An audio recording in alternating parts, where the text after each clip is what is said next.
اللهم ربنا ألهمنا رشدنا وأعذنا من شرور أنفسنا. اللهم أرنا الحق حقا وارزقنا اتباعه وأرنا الباطل باطلا وارزقنا اجتنابه. اللهم ارحمنا بالقرآن العظيم واجعله لنا إماما وهدى ورحمة. اللهم ذكرنا منه ما نسينا وعلمنا منه ما جهلنا وارزقنا تلاوته آناء الليل وأطراف النهار واجعله لنا حجة يا رب العالمين آمين. رب اشرح لي صدري ويسر لي أمري واحلل عقدة من لساني يفقه قولي. اعوذ باللہ من الشیطان الرجیم. بسم اللہ الرحمن الرحیم. جیسے کہ ہم اپنے پچھلے لیکچرز میں ڈیٹیل کے ساتھ طلاق کے جو معاملات ہیں ان کو اچھی طرح سے ڈسکس کر چکے ہیں. اب آپ نے یہاں دیکھنا ہے کہ جو ہمارے پاس آیت آ رہی ہے، اور آج انشاءاللہ تعالی ہم آیت نمبر 231 سے لے کر 242 تک انشاءاللہ تعالی ہم جو ہے اس کا مطالعہ کریں گے، تفسیر کریں گے. تو طلاق کے جو معاملات ہیں الحمدللہ رب العالمین وہ سارے ہمارے مکمل ہو چکے ہیں. دوبارہ سے ایک بار ریوائز کر دیتا ہوں میں ان چیزوں کو جو ہم پیچھے پڑھ کے آ چکے ہیں. طلاق جو ہے وہ ایک ہی طلاق ہے، لیکن اس کے 3 چانسز ہیں جو مرد کو دیے جاتے ہیں. تو آج ہم دیکھتے ہیں آیت نمبر 231 سے، لیکن آیتوں کے ساتھ جو ہے اس سے پہلے میں کچھ تمہید بیان کروں گا، کیونکہ آیت سے پہلے اگر تمہید نہ بیان کی جائے اور پہلے آیت کو پڑھ لیا جائے تو آیت صحیح طرح سے سمجھ میں نہیں آتی. لہٰذا اب جو کچھ بھی میں کہنے لگا ہوں یہ آیت کی تمہید میں انشاءاللہ، پھر اس کے بعد ہم اس کا آیت کا ترجمہ پڑھیں گے. جیسے کہ ہم سمری پہلے ڈیزائن کر چکے ہیں، آپ سمری دیکھیے گا انشاءاللہ تعالی. آیت نمبر 231 کی سمری میں آپ دیکھیے گا، جیسے ہم نے ٹائٹل دیا تھا اسے کیا، متعلقہ عورت کے حقوق. یا اسے روک لو یا پھر اسے جو ہے وہ اذیت نہ دو، اسے رہا کر دو. اب یہاں پہ دیکھیے گا کچھ پارٹس ہیں جو میں نے تفسیر ابن کثیر سے اٹھائے ہیں اور کچھ جو ہے تفسیر طبری سے اٹھائے ہیں. یہاں پہ سب سے پہلے جو تمہیداً میں بیان کرنے لگا وہ یہ ہے، متعلقہ کے ساتھ حسن و سلوک. مردوں سے مخاطبت ہے. کیا فرمایا جا رہا ہے اس آیت کریمہ میں؟ اللہ تعالیٰ نے مردوں کو یہ حکم دیا ہے کہ جب ان میں سے کوئی اپنی بیوی کو ایسی طلاق دے جس میں رجوع کا حق حاصل ہو، یعنی ایک طلاق دی ہے، ایک بار دی ہے، یا پھر یہ ہے طلاق دے کے جو ہے اس میں کچھ تھوڑا سا وقفہ بیچ میں جو ہے عدت کا معاملہ جو ہے وہ باقی ہے، ایسی طلاق دے جس میں رجوع کا حق حاصل ہو، تو وہ اس سے جب اس کی عدت پوری ہو جائے اور صرف اس قدر باقی ہو کہ اس کے لیے رجوع کرنا ممکن ہو تو حسن و سلوک کا معاملہ کرے. اور اسے یا دستور کے مطابق، اب کنڈیشن نمبر 1 ہے جیسے کہ ہم نے ٹائٹل بھی دیا تھا کہ یا دستور کے مطابق اپنی عصمت نکاح میں اس کو روک لے اور رجوع پر گواہ مقرر کر لے. یعنی طلاق کے معاملات میں بھی ہم نے دیکھا اوتھینٹک حدیث تھی کہ طلاق دیتے وقت بھی کیا ہوگا کہ گواہان ہوں گے. اب جب کہ رجوع کر رہا ہے تو اس میں بھی گواہ ہوں گے. گواہ مقرر کر لے اور دستور کے مطابق اس کے ساتھ زندگی بسر کرنے کی نیت کرے، یا اسے چھوڑ دے حتیٰ کہ اس کی عدت پوری ہو جائے، پھر اسے اختلاف و انتشار یا لڑائی جھگڑے احسن انداز میں اپنے گھر سے رخصت کر دے. تفسیر ابن کثیر، یہ جو پارٹ میں پڑھ رہا تھا تفسیر ابن کثیر کا پیج نمبر 487 سے میں پڑھ رہا تھا. اب یہاں پہ دیکھیے گا نیچے بھی کچھ ایسی چیزیں آ رہی ہیں جس کا ریفرنس بہت زیادہ ضروری ہے. حضرت ابن عباس رضی اللہ عنہ، زائد امام مجاہد، زائد امام مسروق، زائد امام حسن، زائد امام قتادہ، امام ضحاک، امام ربیع، امام مقاتل بن حیان رحمہ اللہ اجمعین اور دیگر ائمہ کرام نے اپنی تفسیر میں لکھا ہے دور جاہلیت میں. اب دیکھیں یہ جو 3 طلاق کا بھی جو سسٹم ہے انشاءاللہ تعالی اس بات کے بعد انشاءاللہ تعالی صحیح طرح سے واضح ہو جائے گا کہ یہ 3 چانسز بھی کیوں رکھے گئے. یعنی ایسا بھی ہو سکتا تھا ایک ہی چانس رکھا جائے، طلاق ہو جائے اور اس کے بعد عورت کو جو ہے وہ رخصت کر دیا جائے. لیکن یہ کیا ہے معاملات؟ دور جاہلیت میں آدمی اپنی بیوی کو طلاق دیتا تھا اور جب عدت ختم ہونے کے قریب ہوتی تھی تو رجوع کر لیتا تھا تاکہ اسے تکلیف دے اور وہ کسی اور کے پاس بھی نہ جا سکے. یعنی اس میں کیا چلتا تھا؟ اس میں یہ ہوتا تھا کہ طلاق دے دی اور جب عدت پوری ہونے والی ہے پھر سے طلاق دے دی، عدت کے اندر ہی دوسری طلاق دے دی. دور جاہلیت میں یہ معاملہ چل رہے تھے. تو اس کے ذریعے اس عورت کو کیا کرے کہ اس کی ایذا رسانی، ظاہر سی بات ہے طلاق ہوتی ہے، ہنسی خوشی تو نہیں ہوتی، کوئی لڑائی جھگڑا ہوتا ہے، کوئی زدم زدہ ہوتی ہے، تو اس وجہ سے کیا کرے ایذا رسانی کی مدت کو جو ہے وہ طول دے سکے، یعنی یہ ہے کہ اب تو یہ معاملات ہے، اب اس کو ذرا میں اور تنگ کروں گا، کیونکہ ڈور جو ہے طلاق کی وہ مرد کے ہاتھ میں۔ چنانچہ اللہ تعالیٰ نے اس آیت کریمہ میں اس حرکت سے منع فرما دیا۔ انشاءاللہ وہ آگے آیت پڑھیں گے تو اس میں دیکھیں گے آپ۔ تفسیر ابن کثیر کا پیج نمبر 488 سے میں مطالعہ کر رہا تھا۔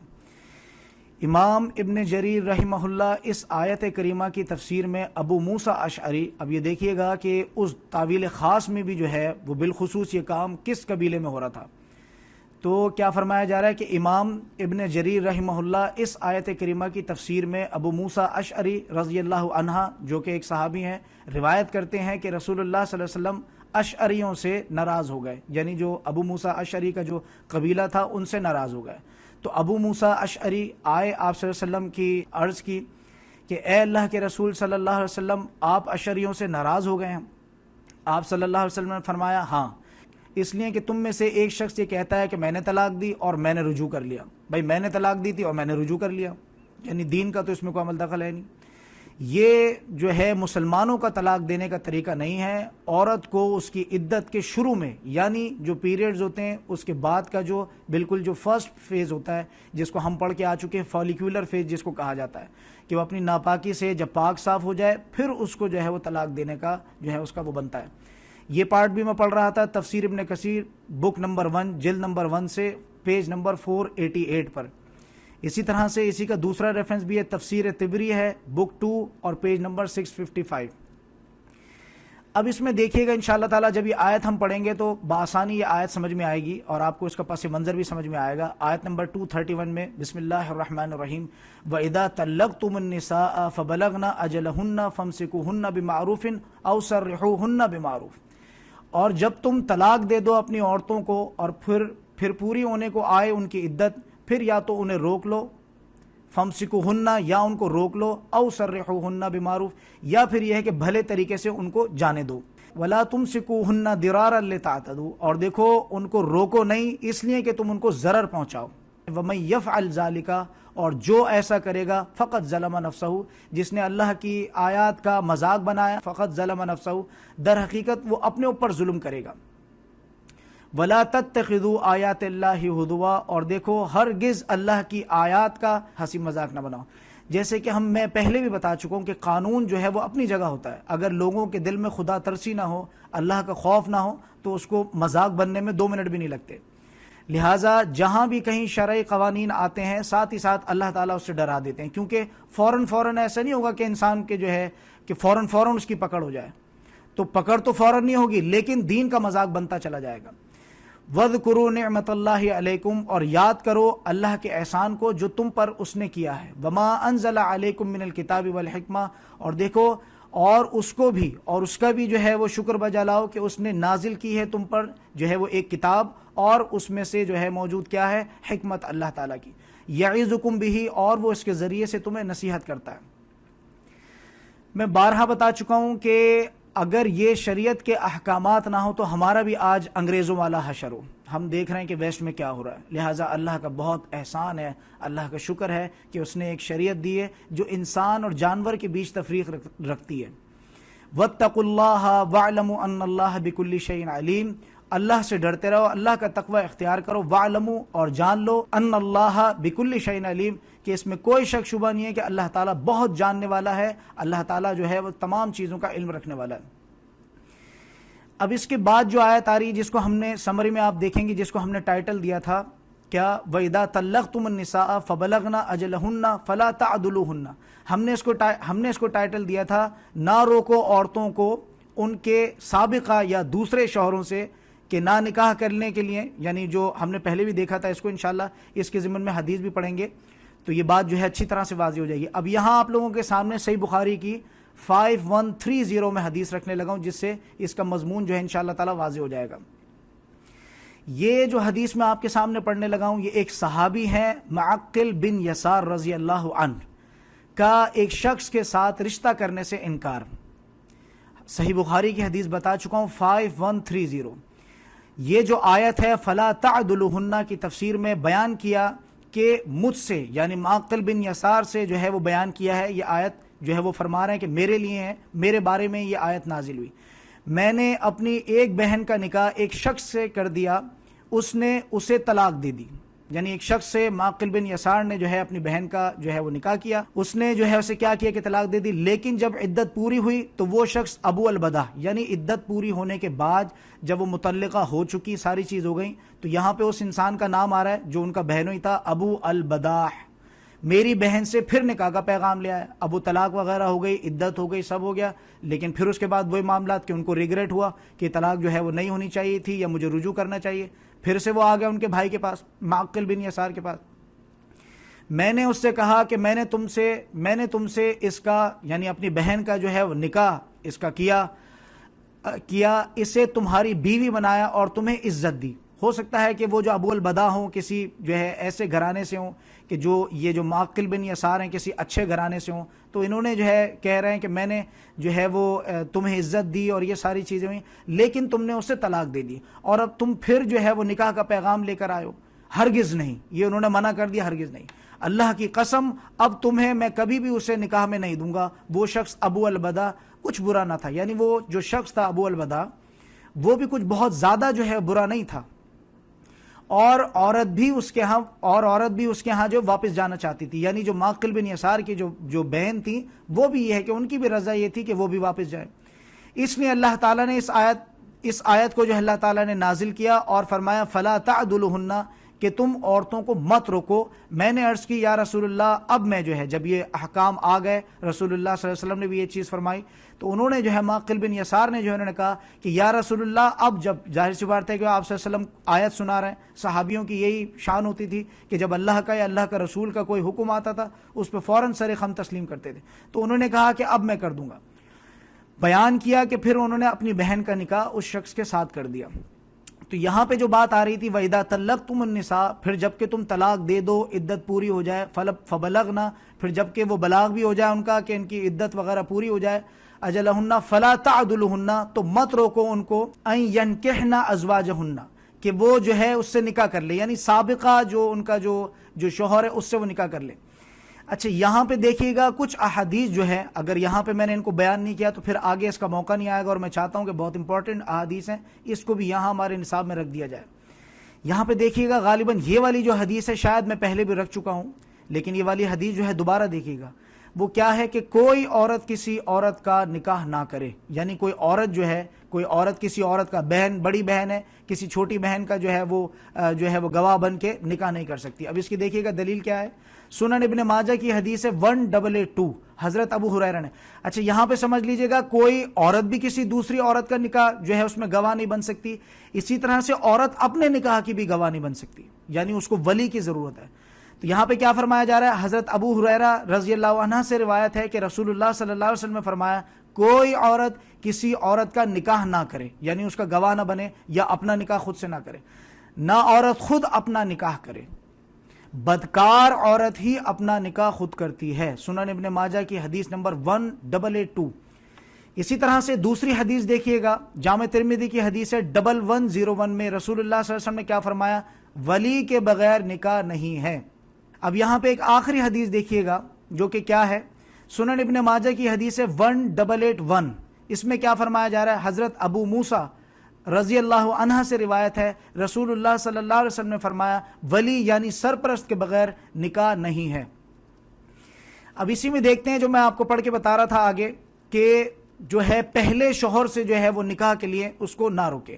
اذا ترادوا بینہم بالمعروف، جبکہ راضی ہوں وہ دونوں باہم نکاح کرنے پر جائز طریقے سے، بالمعروف دستور کے مطابق. اب یہاں پہ یہ ہے کہ پہلا شوہر جو تھا وہ بھی کرنا چاہتا ہے اور بیوی بھی کرنا چاہتی ہے. یہ اچھی طرح سے اس کو سمجھ لیجئے گا. وہ جو متعلقہ ہے وہ بھی چاہتی ہے اور اسی طرح سے جو شوہر ہے وہ بھی کرنا چاہتا ہے. اگر ان دونوں میں سے کوئی ایک بھی نہیں چاہتا تو پھر معاملات جو ہے وہ الگ ہو جائیں گے. ذالک یوعظ بہ من کان منکم یؤمن باللہ والیوم الآخر، اور یہ اس چیز سے جو ہے وہ تمہیں کیا کیا جاتا ہے، تمہیں نصیحت کی جاتی ہے جو رکھتا ہو تم میں سے اللہ اور روز آخرت پر ایمان. اب یہاں سمجھ لیجئے گا اس سارے شریعت کے جتنے بھی قوانین ہیں اس کی وجہ کیا ہے جو آج مذاق بن رہا ہے، اس کی وجہ یہ ہے کہ لوگوں کے دلوں میں جو ہے وہ اللہ کا عذاب، اللہ کی پکڑ اور اللہ کا ڈر نہیں رہا ہے، یہی وجہ ہے۔ تو قوانین سارے جو ہیں وہ ہماری کتابوں میں، ہمارے جتنے بھی آئین وغیرہ ہیں سب میں موجود ہیں، لیکن لوگوں کے دلوں میں خوف خدا نہیں ہے۔ ذالکم ازکا لکم واطہر، یہی طریقہ ہے نہایت شائستہ، یعنی بہت زیادہ پاک ہے یہ طریقہ، واطہر بہت زیادہ پاکیزہ ہے، واللہ یعلم وانتم لا تعلمون، اور اللہ جانتا ہے اور تم نہیں جانتے۔ اب یہاں اگلی آیت جو آ رہی ہے آیت نمبر 233 میں دھیان سے دیکھیے گا، جیسے کہ ہم سمری میں بھی اس کو میں نے بتا چکا ہوں، رضاعت کے معاملات۔ اب دیکھیے گا کہ جب طلاق ہو گئی اور سارے معاملات ہو گئے، اب ظاہر سی بات ہے بچے کا تو اس میں قصور نہیں ہے، بچہ کیا کرے گا اس میں؟ بچہ گود کا بچہ ہے اور ابھی بچہ پیدا ہوا ہے، اور یہ کہ اس کے کیا معاملات ہوں گے۔ اب یہاں پہ جو ٹاپک آ رہا ہے سب سے پہلے اس کو دیکھیے گا کہ یہ اتنی کیوں ضروری ہے کہ طلاق ہو گئی ہے، میاں بھی الگ ہو گیا، بیوی بھی الگ ہو گئی، لیکن بچے کی جو رضاعت ہے اس کے بھی اللہ تعالیٰ نے حقوق بیان کر دیے، اور یہ اتنی ضروری ہے کہ جس پر اللہ تعالیٰ نے ایک لمبی چوڑی جو ہے وہ آیت نازل فرمائی۔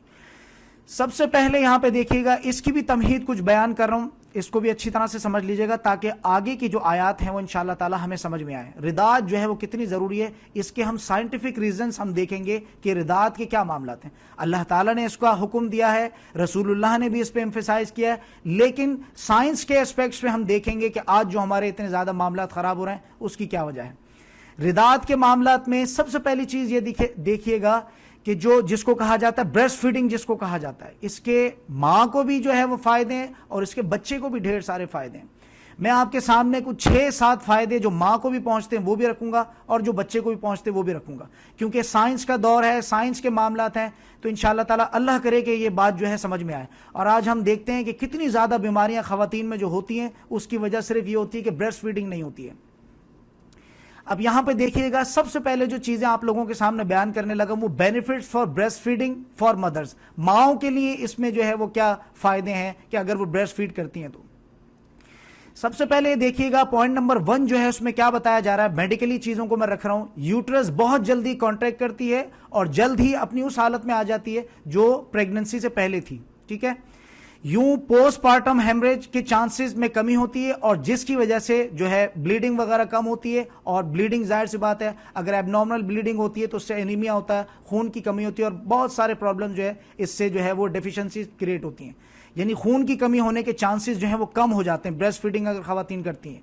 اور یہ اتنا اہم ٹاپک ہے، اور یہ اتنا جو ہے اس پہ اتنا زیادہ پورے ورلڈ میں ایمفیسائز کیا جا رہا ہے۔ ابھی میں کچھ ریسرچز کر رہا تھا کہ اس کے بارے میں لیگلی بین الاقوامی یہ لا پاس کیا گیا ہے کہ اگر اس بریسٹ فیڈنگ کے معاملات پر کہیں پر بھی آواز اٹھائی جائے گی یا کوئی بھی اس طرح کے معاملات ہوں گے تو اس میں کوئی روک ٹوک نہیں ہے۔ کسی محفل میں بھی اگر بریسٹ فیڈنگ کے اوپر اگر یہ آواز اٹھائی جاتی ہے تو اس میں کوئی روک ٹوک نہیں ہے، بین الاقوامی طور پر جو ہے اس چیز کو جو ہے وہ انڈوز کیا گیا ہے۔ پوائنٹ نمبر 2 دیکھیے گا خواتین کے لیے کیا چیز ہو سکتی ہے، یہ ہیلپ کرتا ہے ویٹ لاس کے لیے، جو ہے وہ ہیلپ کرتا ہے۔ 100 ml جو ملک پروڈیوس ہوتا ہے اس کو ملک پروڈیوس کرنے کے لیے 500 کیلوریز جو ہے وہ برن کی جاتی ہیں، یعنی ایک عورت جو 100 ملی لیٹر جو ہے وہ ملک پروڈیوس کرتی ہے، 500 کیلوریز اس کی بیٹھے بٹھائے جو ہے برن ہو جاتی ہیں۔ تو آپ دیکھیے کہ کتنا فائدہ ہے، یعنی تقریباً سمجھ لیجئے کہ 10-15-20 منٹ کی جو واک ہوتی ہے یا جو جاگنگ ہوتی ہے اس کا فائدہ یہ۔ اسی طرح سے پوائنٹ نمبر 3 میں دیکھیے گا فوراً سے جو پریگننٹ ہونے کے چانسز ہوتے ہیں وہ کم ہو جاتے ہیں۔ اب مثال کے طور پر ابھی پریگننسی ہوئی ہے، ڈیلیوری ہوئی ہے، اور اس کے فوراً بعد جو ہے یہ ہے کہ دوبارہ سے پریگننٹ ہو گئی، اب یہ ماں کے لیے بھی بہت زیادہ جو ہے نقصان دہ، بچے کے لیے بھی بہت زیادہ نقصان دہ۔ یہ چیزیں ہیں جن پر صحیح طرح سے کام نہیں کیا گیا، اور یہ سارے معاملات جو اس طرح سے ہوتے ہیں۔ میں نے بہت ضروری سمجھا ان چیزوں کو کہ میں آپ کے سامنے رکھوں، کیونکہ جوان نسل ہے اور ان چیزوں سے بہت دور جو ہے ہم ہوتے جا رہے ہیں۔ تو لہٰذا فوراً سے پوائنٹ نمبر 3 جس کو میں بیان کر رہا ہوں، فوراً سے جو پریگننٹ ہونے کے چانسز ہوتے ہیں جس کی وجہ یہ ہوتی ہے آگے چل کے ابورشن ہو جاتا ہے یا اور جو ہے مس کیریج ہو جاتا ہے وغیرہ وغیرہ، تو اگر آپ بریسٹ فیڈنگ کرتی ہیں تو اس کی وجہ سے کیا ہوگا کہ یہ چانسز بہت کم ہو جاتے ہیں، ٹھیک ہے، فوراً سے پریگننٹ ہونے کے چانسز جو ہیں کم ہو جاتے ہیں۔ تو اس سے کیا ہوتا ہے بچے اور ماں دونوں کی صحت کے لیے بہت زیادہ جو ہے مفید رہتی ہے چیز. یہ میں آپ کو بتا رہا ہوں یہ ساری چیزیں جو ہم آیت نمبر 233 پڑھ رہے تھے, میں اس کا آپ کو بتا رہا ہوں کہ کیا وجہ ہے کہ اللہ تعالیٰ نے بھی اس کا جو ہے وہ یعنی طلاق ہو رہی ہے, اب سیپریشن ہو رہی ہے, لیکن اس کے باوجود بھی جو ہے ان چیزوں کو جو ہے احکام کے طور پر ان چیزوں کو رکھا گیا ہے, جن کو آج ہم نے ویسٹ دیکھ لیجئے پورا ویسٹ جو ہے وہ تباہ ہو رہا ہے. اس کی وجہ کیا ہے کہ یہ ساری چیزیں انہوں نے اپنے معاشرے سے جو ہے نکال دی. ویسے بھی یہ ہے کہ جو بریسٹ فیڈنگ جو ہے وہ بچے کا حق ہے یہ, ٹھیک ہے. پوائنٹ نمبر 4 دیکھیے گا, یہ جو بریسٹ کینسر ہے, جو اوویرین کینسر ہے اور جو یوٹرس کینسر ہے, تو یہ ساری چیزیں جو ہے اس کو پریونٹ کر سکتا ہے. یہ اس کا کینسر انشاءاللہ تعالی امکانیہ طور پہ ہے کہ نہیں ہو سکتا. پوائنٹ نمبر 5 ہے بونز جو ہیں وہ اسٹرانگ ہوتی ہیں, ماں اور بچے کی بھی بونز جو ہیں وہ اسٹرانگ ہوتی ہیں. پوائنٹ نمبر 6 ہے کہ پوسٹ پارٹم جو ڈپریشن ہوتا ہے, یہ ہوتا ہے کہ جو ڈپریشن ہوتا ہے ڈیلیوری کے بعد, یہ جو پریگننسی میں جو ڈپریشن ہو جاتا ہے جس کی وجہ سے بہت سے ہارمونل چینجز ہوتے ہیں, اس سے جو ہے یہ بچا جا سکتا ہے. پوائنٹ نمبر 7 ہے جیسے کہ ہم جانتے ہیں کہ ڈائبٹیز جو ٹائپ 1 اور ٹائپ 2 ہوتی ہے. ٹائپ 1 ڈائبٹیز کیا ہوتی ہے جس میں انسولین بالکل نہیں بنتی باڈی میں, اور ٹائپ 2 کیا ہوتی ہے کہ جس میں تھوڑی بہت جو ہے انسولین بنتی ہے. تو یہ ٹائپ 1 اور ٹائپ 2 دونوں کے لیے جو ہے اس کا رسک جو ہے ڈیکریز کر دیتی ہے. یعنی ماں کے لیے بھی اس کا فائدہ ہے کہ ماں کے لیے بھی اس میں فائدہ ہے اور بچے کے لیے بھی فائدہ ہے. اسی طرح سے دیکھیے گا کہ جو بریسٹ فیڈنگ کے بچے کو جو فائدے ہوتے ہیں وہ کیا ہے. زیادہ تر ایسا ہوتا ہے کہ بچے جیسی پیدا ہوتے ہیں تو بہت زیادہ معاملات میں جو ہے کمپلیکیشنز ہو جاتی ہیں اس میں. اب ذرا یہ چیز دیکھیے گا, اب اس میں جو ہے benefits for breast feeding for child, یعنی بچے کے لیے جو ہے وہ بریسٹ فیڈنگ کے کیا فائدے ہو سکتے ہیں. میں بتا رہا ہوں کہ یہ بہت امپورٹنٹ ایشو ہے اور میں سمجھتا ہوں کہ اس پہ بھرپور کام ہونا چاہیے. اب اس میں دیکھیے گا سب سے پہلی چیز یہ ہے کہ جو ماں کا جو دودھ ہوتا ہے وہ نیچرل ویکسینیشن ہے بچے کے لیے. امینو گلوبین جو ہے کافی بڑی مقدار ہوتی ہے, اور جب یہ کولیسٹرول بچے کے پیٹ میں اندر جاتا ہے, یعنی یہ جو ماں کا جو دودھ ہوتا ہے بالکل شروعاتی جو معاملات ہوتے ہیں, جب یہ ماں جو ہے یہ بچے کے پیٹ میں جاتا ہے تو اس کے کیا ہوتا ہے, تو اس کے اندر میدے میں اور انٹسٹائن میں جو ہے ایک کوٹنگ جو ہے وہ کیا ہوتا ہے, ایک لیئر بنا دیتا ہے. جو ماں کا دودھ ہوتا ہے وہ بچے کے میدے میں انٹسٹائنز میں جو ہے بچے کے ایک کوٹنگ بنا دیتا ہے, اور یہ لیئر جو ہے اس وقت تک پروٹیکٹ کرتا ہے جب تک اس کا خود کا امیون سسٹم جو ہے ڈیولپ نہیں ہو جاتا. اس کے برعکس اگر آپ دیکھیں گے جو فارمولاز ہیں جو ڈبے کے دودھ وغیرہ ہیں ان میں یہ ساری چیزیں نہیں ہوتی ہیں. سب سے بڑا مسئلہ جو ہے وہ یہ رہتا ہے کہ ہر 3 مہینے بعد, ہر 6 مہینے بعد یہ فارمولا 1 کرو, پھر فارمولا 2 کرو, یہ کرو. اس سے خرچہ بھی ہوتا ہے اور اس سے پھر وہ ساری چیزیں بھی نہیں ہو سکتی ہیں. اسی طرح سے پوائنٹ نمبر 2 دیکھیے گا کہ یہ جتنی مقدار میں آپ کو فیٹ چاہیے اور ہیلدی آپ کو جو فیٹ چاہیے اتنا یہ ہے کہ بالکل کمپیوٹرائز طریقے سے اتنا بچے کو ملتا ہے. ماں کے دودھ میں فیٹ کی جو ہے وہ کافی اچھی مقدار ہوتی ہے. اب ظاہر سی بات ہے جو نیچرل جو دوسرا جو ڈبے کا دودھ ہے اس میں شاید یہ ساری چیزیں نہ ہوں, ٹھیک ہے نا. تو ماں کے دودھ میں جو ہے فیٹ کی اچھی مقدار ہوتی ہے جو کہ بچے کے ٹیشوز اور برین کی جو ڈیولپمنٹ ہوتی ہے اس میں بہت زیادہ مدد کرتی ہے, اور بچے کی باڈی کو ایک خاص قسم کی ہیٹ جو ہے وہ پرووائڈ کرتی ہے. آپ نے دیکھا ہوگا زیادہ تر بچے جب پیدا ہوتے ہیں تو ان کو جو ہے زیادہ تر اسی طرح کی کولڈ ہے, فلو ہے, یا اور اس طرح کا ہے کہ سارے پرابلمز ہوتے ہیں. پوائنٹ نمبر 3 میں دیکھیے گا چائلڈہڈ میں یعنی بچپنے میں بچوں کے اندر ہونے والی جو ڈائبٹیز اور موٹاپا اوبیسٹی جو ہوتی ہے وہ ان میں اس میں جو ہے رکاوٹ کا باعث بنتی ہے بریسٹ فیڈنگ سے. یعنی اگر جو ماں کا دودھ پینے والے جو بچے ہیں ان کے اندر ڈائبٹیز کے بھی امکانیت بہت کم ہو جاتی ہے, اور موٹاپا وغیرہ جو اوبیسٹی ہوتی ہے اس کے بھی چانسز بہت کم ہو جاتے ہیں.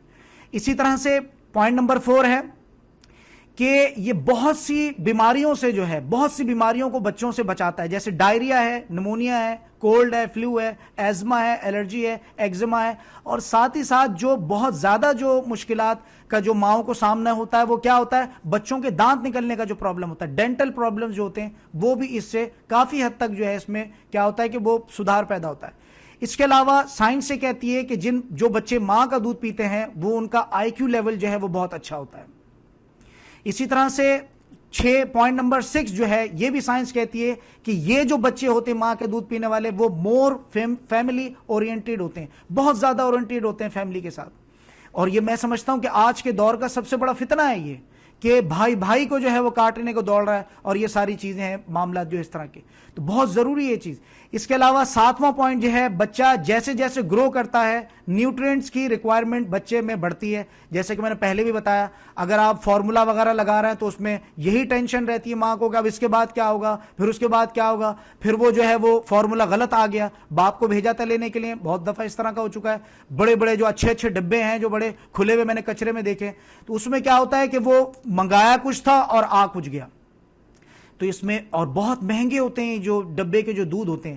تو اس میں کیا فرمایا جا رہا ہے، جیسے جیسے بچے کی ریکوائرمنٹ بڑھتی ہے، اللہ تعالیٰ نے ایسی قدرت جو ہے ماں کے دودھ میں رکھی ہے کہ وہ بھی وقتاً فوقتاً جو ہے وہ چینج ہوتی رہتی ہے. تو آپ نے دیکھا کہ بریسٹ فیڈنگ جو ہے، جس کی سائنس کے اعتبار سے بھی آپ نے دیکھا کہ اتنی ضروری ہے. یعنی اب ماں اور باپ جو ہے وہ سیپریٹ ہونے جا رہا ہے، لیکن اس دور میں بھی، اس وقت میں بھی اللہ تعالیٰ نے یہ حکم دیا ہے کہ ماں جو ہے وہ اپنے بچے کو جو ہے وہ دودھ پلائے گی. والوالدات یرضعن اولادہن حولین کاملین، اور مائیں دودھ پلائیں اپنے بچوں کو 2 سال پورے. اب یہاں پہ ایک چیز دیکھیے گا، بہت زیادہ مغالطہ ہو جاتا ہے ان چیزوں کو لے کے. میں نے سوچا کہ وہ جو ہے وہ والی آیت بھی میں رکھ دوں. بسا اوقات جو ہے وہ 30 مہینے والی جو ہے وہ آیت کو بھی نکالا جاتا ہے اور اس سے بہت زیادہ جو ہے وہ مسکنسپشن کریٹ ہوتی ہے. دیکھیں سورۃ الاحقاف کی سورت نمبر 46 آیت نمبر 15 میں جو اللہ تعالیٰ نے فرمایا ہے وَوَصَّيْنَا الْإِنسَانَ بِوَالِدَيْهِ إِحْسَانًا حَمَلَتْهُ أُمُّهُ كُرْهًا وَوَضَعَتْهُ كُرْهًا. یہ آیت تھوڑی سی میں نے ریفرنس کے لیے پڑھ دی ہے. تو اس میں دیکھیے گا سورۃ الاحقاف سورت نمبر 46 آیت نمبر 15 میں یہاں سے جو ہے وہ 30 مہینے کی بھی ایک دلیل ملتی ہے. تو اچھی طرح سے سمجھ لیجئے گا، دودھ پلانے کی جو مدت ہے وہ 2 سال کی ہی ہے.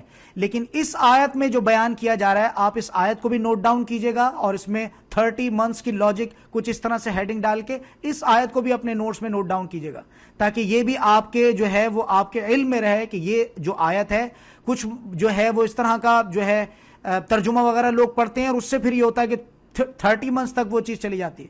دیکھیں یہ جو بات کی جا رہی ہے 30 مہینے کی جو بات آ رہی ہے، اس میں 30 شہرہ جو بات آ رہی ہے، یہ بچے کی پریگننسی سے لے کر اور جب بچہ ڈیلیور ہوتا ہے اور پھر اس میں جو 2 سال بنتے ہیں 24 مہینے، یہ کل ملا کر وہاں سے ہے. یعنی یہ پیٹ کے اندر جو بچہ ہوتا ہے 6 مہینے وہاں بھی کچھ فیڈ کرتا ہے، کچھ چیزیں جو ہے ماں کی جو غذا ہوتی ہے وہ ساری چینج ہو کر جو اس کا جو ہے وہ پلیسنٹا وغیرہ کے تھرو جو وہ چیزیں ہوتی ہیں. تو یہاں پہ جو انکلوژن ہو رہی ہے، اس کو جو انکلوڈ کیا جا رہا ہے، اور جو 30 منتھس کی جو چیز آ رہی ہے وہ ماں کے پیٹ کے اندر کے جو 6 مہینے ان کو بھی انکلوڈ کیا گیا اس میں.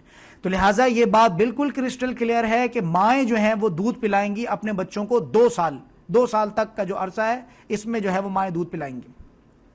یہاں پہ دیکھیے گا آیت نمبر 233 دوبارہ سے پڑھ دیتا ہوں، والوالدات یرضعن اولادہن حولین کاملین، اور مائیں جو ہیں وہ دودھ پلائیں اپنے بچوں کو 2 سال پورے، حولین کاملین پورے 2 سال جو ہے مائیں دودھ پلائیں. اب دیکھیں اللہ تعالیٰ بھی اس کا حکم دے رہا ہے، سائنٹیفکلی بھی ہم نے دیکھ لیا، اور بہت زیادہ انگریزوں نے پہلے ان چیزوں کو جو ہے وہ اگنور کیا، اور اب بہت زیادہ ان چیزوں پہ جو ہے وہ بہت زیادہ ان پہ جو ہے وہ کیا ہو رہا ہے، سیمینارز ہو رہا ہے ان چیزوں پہ ہو رہا ہے. جب آپ ان چیزوں کے ریسرچ میں جائیں گے تو بہت زیادہ جو جیسے کہ میں نے بتایا بریسٹ کینسر جو ہے پوری دنیا میں جو ہے بہت زیادہ جو ہے وہ یہ بیماری پھیلتی چلی جا رہی ہے خواتین میں. لمن ارادہ ان یتم الرضاعہ، لیکن اس میں کیا ہے، اس شخص کے لیے جو چاہے کہ پوری ہو دودھ پلانے کی مدت. اب یہ ہے کہ اب یہ معاملات ہو گئے جو سیپریشن ہو رہی ہے، جو سارے معاملات ہیں، لیکن اس میں اللہ تعالیٰ نے کیا کہا کہ اللہ تعالیٰ نے کہا کہ جو چاہے، یعنی اس کو آپشنل رکھا گیا ہے. آپشنل سے کیا مراد ہے، بالکل ڈیڈ لائن ہے 2 سال کی، 2 سال سے اندر 1.5 سال پونے 2 سال میں بھی اگر آپ نے دودھ چھڑا دیا کوئی مشکل نہیں. تو کم سے کم 1.5 سال 2 سال آپ نے، میکسیمم 2 سال اور منیمم جو ہے 6 مہینے 1.5 سال، جتنے بھی اس کا جو ہے وہ معاملات رہتے ہیں وہاں تک آپ نے دودھ پلانا. لمن ارادہ ان یتم الرضاعہ، پھر اس میں جو ہے اس شخص کے لیے کہ جو چاہے پوری ہو دودھ پلانے کی مدت. وعلی المولود لہ رزقہن وکسوتہن بالمعروف. اب اس میں ایک شرط جو ہے وہ رکھی جا رہی ہے، مرد کو پابند کیا جا رہا ہے اس چیز کا کہ وہ کیا کرے، عورت کا بھی جو ہے نان نفقہ اور بچے کا بھی جو ہے وہ نان نفقہ. بچے کی کبھی کوئی طبیعت خراب ہو گئی ہے، بچے کی کوئی اور اس طرح کی حاجت ہے، ماں کا کپڑا اور ماں کا جو کھانا وغیرہ ہے اس کا نان نفقہ جس کو کہتے ہیں ہم آسان لفظوں میں، وہ جو ہے کیا ہوگا، مرد اس کو 2 سال تک، یعنی طلاق ہو گئی ہے، ساری چیزیں ہو گئی ہیں، اس کے بعد بھی جو ہے وہ مرد 2 سال تک جو ہے وہ عورت کا اور بچے کا نان نفقہ جو ہے وہ اٹھائے گا. اب یہاں پہ دیکھیے گا جو فطری عمل ہے وہ کیا ہے؟ لا تکلف نفس الا وسعها، نہیں بوجھ ڈالا جاتا یا نہیں بوجھ ڈالتا اللہ تعالیٰ کسی شخص پر مگر اس کی طاقت کے مطابق۔ یہاں پر یہ ہے کہ اب بیوی نے سوچا کہ اب یہ اس نے طلاق دیے، اب تو میں دیکھو ایسے کروں گی اور ویسے کروں گی، زدم زدہ والی چیز آ گئی۔ یا مرد نے ہے یہ کہا کہ ٹھیک ہے تم دودھ پلاؤ گی، لیکن یہ ہے کہ اب تو میں اس کو نفقہ نہیں دے رہا ہے، یا ڈیلے ہو رہا ہے اس میں جو منتھلی دینا تھا یا جو بھی چیز اس طرح کی تھی اس میں ڈیلے ہو رہا ہے۔ تو یہاں پہ کیا فرمایا جا رہا ہے کہ بوجھ نہ ڈالے کوئی بھی کسی میں۔ لا تدار والدۃ بولدہا ولا مولود لہ بولدہ، اس میں کیا فرمایا جا رہا ہے کہ نہ نقصان پہنچایا جائے ماں کو اس کے بچے کی وجہ سے، ماں کو بھی نقصان نہ پہنچایا جائے اس کی وجہ سے، اور نہ باپ کو اس کے بچے کی وجہ سے۔ یعنی یہ آپس میں جو مرد اور عورت کی جو زدم زدہ ہو سکتی ہے، اس میں ماں بھی جو ہے وہ ضرار کا شکار ہو سکتی ہے، بچہ بھی ضرار کا شکار ہو سکتا ہے، اور باپ بھی ضرار کا شکار ہو سکتا ہے۔ پھر اس کے بعد دیکھیے گا کہ اللہ رب العزت نے ہمارا اسلام دین جو ہے، دین اسلام کتنا خوبصورت ہے کہ اگر اللہ نہ کرے ایسا ہوتا ہے کہ جو والد ہے بچے کا وہ انتقال کر جائے، اس وقت میں بھی جو ہے عورت کو اکیلا نہیں چھوڑا۔ اس میں کیا فرمایا؟ وَعَلَى الْوَارِثِ مِثْلُ ذَلِكَ، اور اگر باپ مر جاتا ہے تو جو بھی اس کے ورثاء ہیں، یعنی جو مثال کے طور پر باپ مرا ہے، اب اس کی بہت جائیداد وغیرہ ہے، پراپرٹی ہے، باپ کے جو ہے دوسرے بھائی وغیرہ ہیں، باپ کے کوئی وارث ہیں، یا باپ کا جو باپ ہے یعنی جو سسر ہے لڑکی کے وہ زندہ ہیں یعنی وارثوں میں سے ہے، اس میں یہ چچا ہیں، تایا ہیں، یا سسر ہے بچی اس کے وائف کے، تو اس پہ جو ہے یہ ذمہ داری رہے گی، اور وارث پر بھی ذمہ داری ہے اسی طرح، ٹھیک ہے؟ تو وارث پہ بھی اسی طرح سے ذمہ داری ہے، یعنی یہ نہیں ہے کہ بھائی تمہارا باپ مر گیا، تمہارا شوہر مر گیا، اب یہ ہے کہ اب ہم کیا جانے بھائی، ہمیں تو پتہ نہیں، ہمیں تو اس نے کچھ کہا بھی نہیں تھا اور یہ تھا اور وہ تھا۔ لہٰذا یہ سمجھ لیجئے گا اچھی طرح سے کہ اگر اس طرح کے معاملات ہوتے ہیں کہ رضاعت کے معاملات میں جو ہے اگر شوہر کا انتقال ہو جائے تو جو بھی اس مرد کا وارث ہو، جو بھی اس کے بھائی ہوں یا باپ ہو، وہ پھر ان چیزوں کی جو ہے ذمہ داری اٹھائے گا۔ فَإِنْ أَرَادَ فِصَالًا عَنْ تَرَادٍ مِّنْهُمَا وَتُشَاوُرٍ فَلَا جُنَاحَ عَلَيْهِمَا۔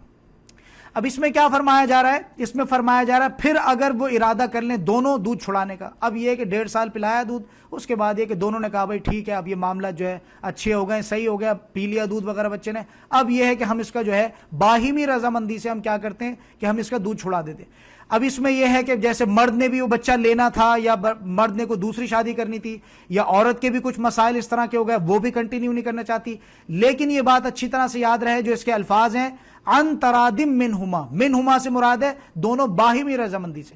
اگر مرد راضی نہیں ہے اور عورت کہہ رہی چھڑانے کا تو نہیں ہو سکے گا، اور اگر مرد کہہ رہا ہے چھڑانے کا عورت راضی نہیں ہے تو اس میں بھی یہ چیز جو ہے دونوں سے، اور یہاں پہ لفظ آیا ہے بتشاورن، اور پھر مشورے سے، یعنی صرف یہ نہیں کہا گیا کہ دونوں یہ انترادم صرف دونوں کی باہمی رضامندی نہیں بلکہ مشاورت تک کا بھی جو ہے اس میں جو ہے وہ معاملات رکھے گئے ہیں۔ یعنی ایک تو رضامندی ہے، دوسرا اس سے ایک درجہ آگے جا کر کیا ہے کہ اس میں مشاورت بھی ہو، دونوں جو ہے مشاورت کریں اور ان چیزوں کو دیکھیں۔ فلا جناح علیہما، تو اس میں جو ہے دونوں پر کوئی بھی جو ہے وہ کیا ہے کہ کوئی اس میں گناہ نہیں ہے۔ 1.5 سال میں اگر آپ نے چھڑا لیا اس طرح کا ہے۔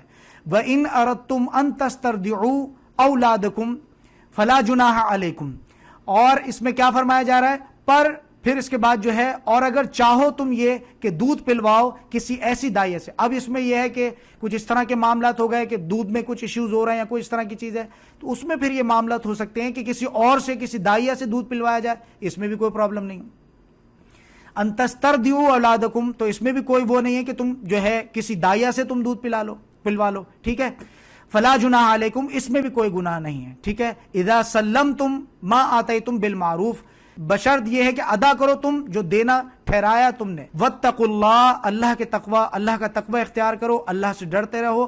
واعلموا ان اللہ، اور جان رکھو بلا شبہ کہ اللہ تعالیٰ جو ہے بما تعملون بصیر، اللہ تعالیٰ جو کچھ بھی تم کر رہے ہو اللہ تعالیٰ اسے پوری طرح سے جو ہے بہت زیادہ اللہ تعالیٰ اس کو دیکھ رہا ہے۔ اب یہاں پہ دیکھیے گا جو آیت ہمارے پاس نیکسٹ جو ہمارے پاس آیت آ رہی ہے، یہ ٹاپک یہاں سے چینج ہو جائے گا۔ اب اس میں ایک کنڈیشن یہ بھی آتی ہے جس کو ہم نے سمری میں، جس کو ہم نے جو ہے اس طرح سے ہم نے اس کو نیم دیا تھا، وہ کیا تھا؟ اگر شوہر مر جائیں اور پیچھے جو ہے وہ بیویاں چھوڑ جائیں تو کیا معاملات ہوں گے ان کے۔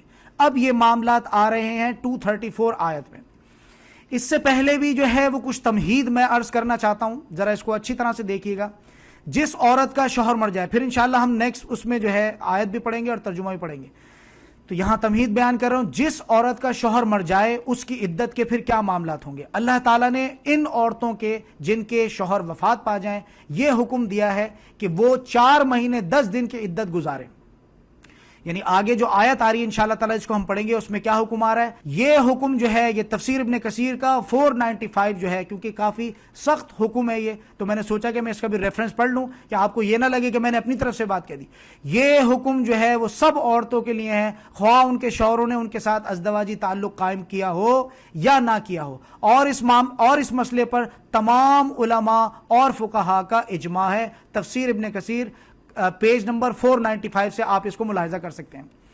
البتہ اس میں دیکھیے گا جو ایک کنڈیشن آ رہی ہے وہ کیا ہے، البتہ اس کنڈیشن سے وہ عورت مستثنا ہے جو حاملہ ہو، کیونکہ اس کی عدت جو ہے وہ وضع حمل ہے۔ یہ سارا جو معاملات ہیں انشاءاللہ اس پہ ہم بات کریں گے، عدت کی جو حکمت ہے اس کے پیچھے کیا وجہ ہے، حکمت کیا ہے عدت کی، کیوں یہ عدت کے معاملات جو ہے رکھے گئے، خواہ وہ شوہر کی وفات کے 1 لمحہ بعد ہی جو ہے بچے کو جنم دے دے۔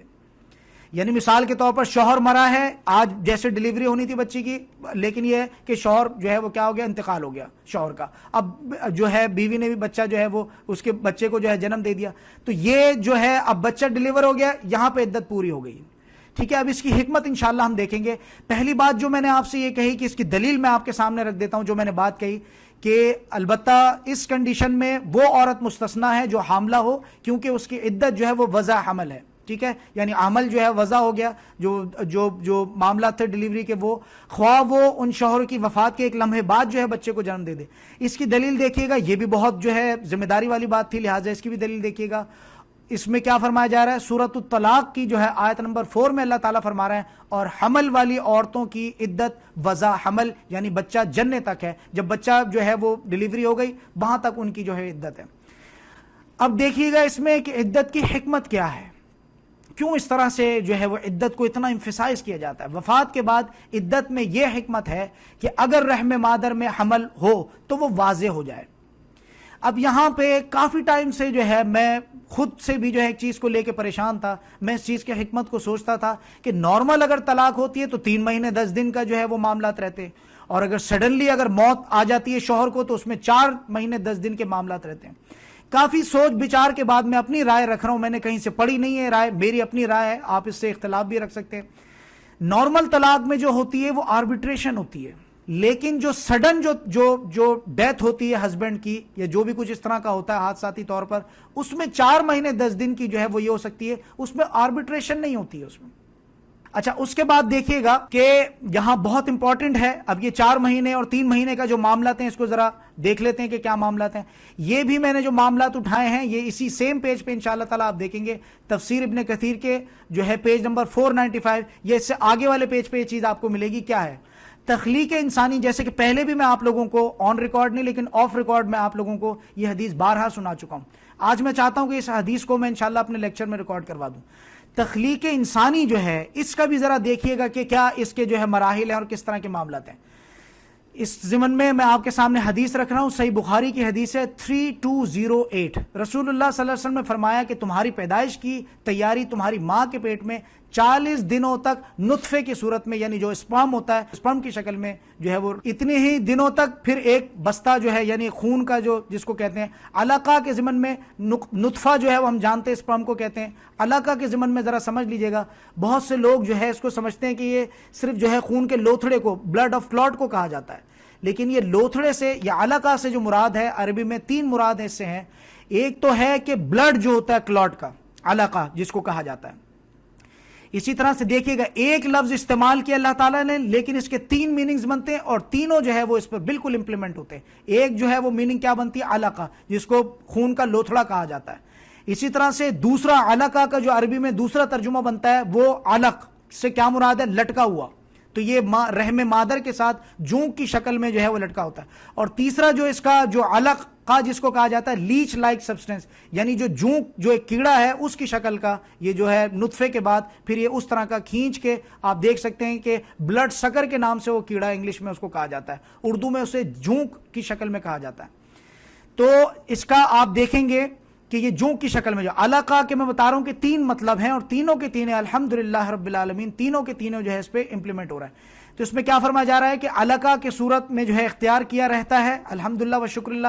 دیکھیں کہ کس طرح سے جو ہے سائنس بھی ان چیزوں کی تصدیق کر رہی ہے. یعنی یہ ہے کہ اس کتاب میں جو ہے وہ بال برابر بھی کوئی شک شبہ جو ہے وہ میں سمجھتا ہوں کہ کوئی شک شبہ نہیں ہونا چاہیے. اور پھر وہ جو ہے کیا ہوتا ہے کہ وہ جو ہے اتنے ہی دنوں تک جو ہے وہ مدغہ یعنی جو لوتھڑے کی لمپ آف جس کو کہتے ہیں لمپ کی شکل میں, لوتھڑے کی شکل میں جو ہے گوشت کی شکل میں رہتا ہے. لمپ سے کیا مراد ہے؟ یعنی جو جس کی کوئی شکل نہیں ہوتی, یعنی ایک ایسی بوٹی سی ہے جو نہ گول ہے نہ چکور ہے نہ کچھ اس طرح کی, گوشت رہتا ہے. اس کے بعد اللہ تعالیٰ ایک فرشتہ بھیجتا ہے اور اسے 4 باتوں کو جو ہے لکھنے کا حکم دیتا ہے. اس سے کہا جاتا ہے کہ اس کے عمل, اس کا رزق, نمبر 2, نمبر 3 اس کی مدت زندگی, اور یہ کہ بد ہے یا نیک ہے لکھ لے. تو اب اس میں کیا ہو جاتا ہے, پھر اس نطفے میں جو ہے پھر کیا ہوتا ہے کہ اس میں روح ڈالی جاتی ہے. میں نے یہاں تک ہی حدیث پڑھی ہے کیونکہ بات کا جو منظر ہے وہ چینج ہو جائے گا, لیکن آپ نے نوٹس میں جو ہے انشاءاللہ تعالیٰ آپ نے پوری حدیث رکھنی ہے. باقی کچھ تقدیر کے کچھ معاملات آ رہے ہیں وہاں میں ان کو نہیں چھیڑ رہا ہوں, لیکن وہی ہے کہ تحریر اور تقریر میں فرق رہنا چاہیے. اگر تحریر میں آپ لوگ جو ہے حدیث کو شارٹ کر دیں گے تو اللہ نہ کرے یہ بھی ہو سکتا ہے کہ یہ حدیث پھر آگے شارٹ ہی سنائی جائے. لہٰذا نوٹس میں جو ہے آپ کی یہ پوری حدیث ہونا چاہیے. میں یہاں اسکپ کر رہا ہوں اس کو. اب یہاں پہ دیکھیے گا, ایک بات اچھی طرح سے دیکھیے گا, عدت کے معاملات بھی چل رہے ہیں تو کچھ چیزیں ایسی ہیں جو کہ میں سمجھتا ہوں کہ آپ لوگوں کے سامنے ان معاملات کو رکھ دیا جائے. عدت کے کچھ سرسری طور پہ مسائل کو رکھ دیتے ہیں. خاوند کی جو پہلی حدیث جو میں آپ لوگوں کے سامنے رکھ رہا ہوں وہ صحیح مسلم کی حدیث ہے 3725, خاوند کی وفات پر سوگ منانے کی دلیل. ایک بات تو سب سے پہلے جو بالکل جس کو کہتے ہیں آسان لفظوں میں بات سمجھ لیجئے گا, عدت کے مسائل کو ہم نے بہت زیادہ جو ہے بہت زیادہ پیچیدہ ہم نے کر دیا ان کو. عدت کے مسائل بالکل اسی طرح سے ہیں کہ جیسے ایک مسلمہ اور ایک مومنہ ہوتی ہے, عام دنوں میں بناؤ سنگھار کا معاملات نہیں کرتی, عام دنوں میں بھی یہ ہے کہ دیوروں کے ساتھ, جیٹ کے ساتھ اور یہ سب ناچ گانا, عام دنوں میں بھی کوئی عورت کو الاؤ نہیں ہے چیزیں. اسی طرح سے بناؤ سنگھار کے جو معاملات ہیں عام دنوں میں بھی جو ہے وہ شوہر کے علاوہ نہیں کرتی ان چیزوں کو. اسی طرح سے جو ہے وہ جیسے خوشبو لگانے کے معاملات اور اس طرح کے معاملات عام دنوں میں بھی جو ہے یہ غیر شوہر کے علاوہ نہیں کر سکتی. تو عدت کے معاملات بالکل اسی طرح سے, بہت سادہ لفظوں میں اس چیز کو سمجھ لیجئے گا کہ جیسے ایک مومنہ کی زندگی ہوتی ہے بالکل اسی طرح کی. اس میں کوئی بوجھ برڈن نہیں ہے. برڈن ان لوگوں پہ, ان خواتین پہ بنتی ہے جو عام دنوں میں جو ہے وہ گھومتی ہیں پھرتی ہیں, سارا اس طرح کے معاملات روتے ہیں, بے حجاب گھومتی ہیں. اب یہ ہے کہ جی عدت کے مسائل بنائیں. تو لہٰذا عدت کے جو معاملات ہیں کوئی بوجھ نہیں ہے اس میں, اور بالکل فطری اعتبار سے ساری چیزیں ہیں. ایک عورت ہے, ایک مسلمہ ہے, ایک مومنہ ہے جو عام زندگی میں بھی ان چیزوں کو جو ہے ہمیشہ اس کی جو ہے وہ خیال رکھتی ہے. تو یہ ہے کہ جو عدت کے معاملات میں بھی اس پہ کوئی برڈن نہیں پڑے گا ان چیزوں کا.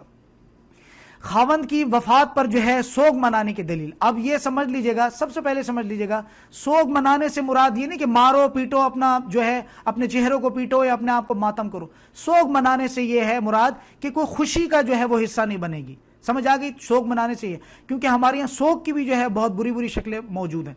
اب یہاں پہ دیکھیے گا, جیسے کہ میں بتا رہا تھا کہ صحیح مسلم کی حدیث ہے 3725 میں کیا فرمایا جا رہا ہے. زینب رضی اللہ عنہا جو ہے انہوں فرماتی ہیں کہ جب نبی صلی اللہ علیہ وسلم کی زوجہ مطہرہ حضرت ام حبیبہ رضی اللہ عنہا کے والد ابو سفیان رضی اللہ عنہا فوت ہوئے تو میں ان کے ہاں گئی. ٹھیک ہے, حضرت زینب فرما رہی ہیں ام حبیبہ رضی اللہ عنہا نے زرد رنگ جو ہے زرد رنگ ملی, کوئی زرد رنگ ملی, کوئی خوشبو تھی, مخلوط جس کا نام ہے, مخلوط کہتے ہیں یہ جو خلط ملط کر کے جو کسی چیز کو, یعنی مکس کاکٹیل جس کو کہتے ہیں, مخلوط یا کوئی اور خوشبو منگوائی. یعنی جو راوی ہیں وہ کہہ رہے ہیں یا تو کچھ مخلوط ہو سکتی ہے, مکس خوشبو ہو سکتی ہے, یا کوئی خاص قسم کی خوشبو ہو سکتی ہے. بہرحال خوشبو منگوائی. اس میں سے پہلے انہوں نے یہ کیا کہ ایک بچی کو لگائی. یعنی یہ کہ ڈائریکٹ اگر وہ خوشبو لگائی جاتی تو اس میں یہ ہو جاتا کہ بہت زیادہ ڈارک ہو جاتی وہ خوشبو. ظاہر سی بات ہے اس خوشبو میں الکوہول تو نہیں تھا, بہت زیادہ ڈارک ہو جاتی وہ خوشبو, تاکہ ہاتھ پر اس کی مقدار بہت کم ہو جائے. یعنی جب اس کو لگایا بچی کے چہرے پہ, بچی کو یا کہیں پہ بھی اس کے لگائی, تو جب اس کے ہاتھ پہ جو بھی متعلقہ ہے, جو عدت گزار چکی وغیرہ وغیرہ, اس پر جب ڈائریکٹ وہ خوشبو لگائی جائے تو اس میں یہ ہے کہ بہت زیادہ اس کی مقدار نہ ہو جائے. پھر اپنے رخساروں پر ہاتھ مل لیا. پھر اس کے بعد یہ ہوا کہ پہلے بچی کو لگائی اور بچی کے گالوں سے پھر لے کر یا بچی کے ہاتھوں سے لے کر پھر اپنے رخسار پہ مل لی. یعنی یہاں پہ یہ چیز بتائی جا رہی کہ اب مزید جو یہ سوگ ہے اس کو کنٹینیو نہیں کیا جائے گا. پھر کہا اللہ کی قسم مجھے خوشبو کی ضرورت نہ تھی، مگر بات یہ ہے کہ میں نے رسول اللہ صلی اللہ علیہ وسلم سے سنا، آپ صلی اللہ علیہ وسلم ارشاد فرما رہے تھے، منبر پر آپ صلی اللہ علیہ وسلم ارشاد فرما رہے تھے، کسی عورت کے لیے جو اللہ اور آخرت کے دن پر جو ہے ایمان رکھتی ہو، حلال نہیں ہے کہ وہ کسی بھی مرنے والے پر 3 دن سے زیادہ سوگ منائے مگر خاوند پر۔ یعنی یہاں سے دلیل ملی کہ سوگ منانا ہے، عورت کے لیے جو ہے وہ سوگ منانا ہے، لیکن کیا ہے، صرف خاوند کے لیے۔ بہت سی چیزیں جو ہے اس ایک حدیث سے جو ہے وہ استدلال ملتا ہے۔ 4 ماہ 10 دن جو ہے وہ سوگ منائے، یہ حدیث کے الفاظ ہیں۔ تو لہٰذا اگر کسی کا شوہر جو ہے وہ وفات ہوا ہے تو وہ سوگ منائے گی، کسی خوشی کا حصہ نہیں ہوگی۔ سوگ منانے سے اللہ نہ کرے یہ نہیں کہ رو رہی ہے، پیٹ رہی ہے، بین کر رہی ہے میں تو یوں ہو گیا، لٹ گئی، برباد ہو گئی۔ اللہ نہ کرے کہ کوئی اس طرح کا کام کرے۔ یہ بین کرنا اور رونا اور گانا اور لوگوں کو رو رو کے بتانا، یہ چیز جو ہے بالکل بھی اسلام میں جو ہے یہ سختی سے جو ہے یہ منع کیا گیا ہے یہ کام۔ تو لہٰذا سوگ منائے گی، سوگ منانے سے صرف یہ ہے کہ وہ کسی بھی جو ہے وہ خوشی کا جو ہے وہ اس میں پارٹ نہیں ہوگی، ٹھیک ہے۔ بہت سی چیزیں اس میں جو ہے دلیل ملتی ہے۔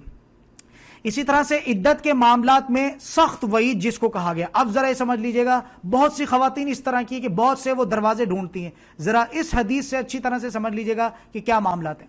صحیح بخاری کی حدیث ہے 5336، ایک خاتون رسول اللہ صلی اللہ علیہ وسلم کے پاس آئیں اور عرض کیا، یا رسول اللہ میری لڑکی کا شوہر، یعنی وہ لڑکی کی جو ماں تھیں وہ آپ صلی اللہ علیہ وسلم کے پاس آئیں، میری لڑکی کے شوہر کا انتقال ہو گیا ہے اور اس کی آنکھوں میں تکلیف ہے، تو کیا وہ سرما لگا سکتی ہے؟ نبی کریم صلی اللہ علیہ وسلم نے اس پر فرمایا کہ نہیں۔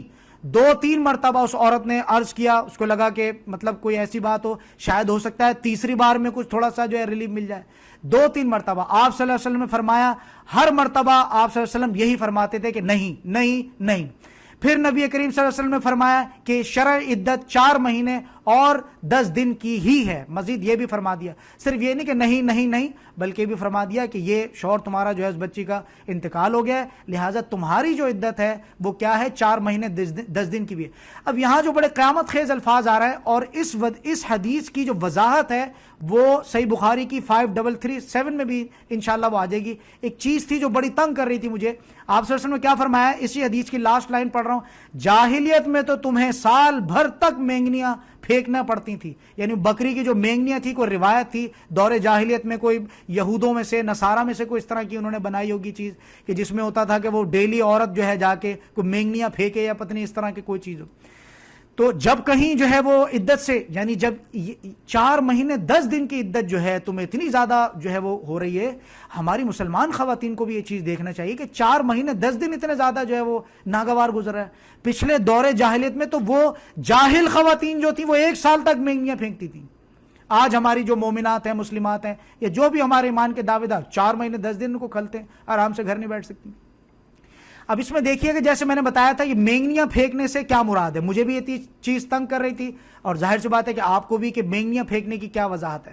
اب اس میں دیکھیے گا، جیسے بتا چکا ہوں صحیح بخاری کی حدیث نمبر 5337 میں اس کا مطلب یہ ہے، یعنی اس حدیث کے ضمن میں آ رہا ہے، مطلب یہ ہے کہ سال بھر تک مینگنی پھینکنا پڑتی تھی۔ انہوں نے فرمایا کہ زمانے جاہلیت میں جب کسی عورت کا شوہر مر جاتا تھا تو وہ ایک نہایت تنگ و تاریک کوٹھڑی میں جو ہے وہ داخل ہو جاتی تھی، یعنی بہت ہی چھوٹا سا کچھ اس طرح کا ہے کہ بس شاید کچھ لیٹ جائے یا شاید کچھ کھڑی ہو جائے، بس اس طرح کا، سب سے برے کپڑے پہنتی اور خوشبو کا استعمال ترک کر دیتی۔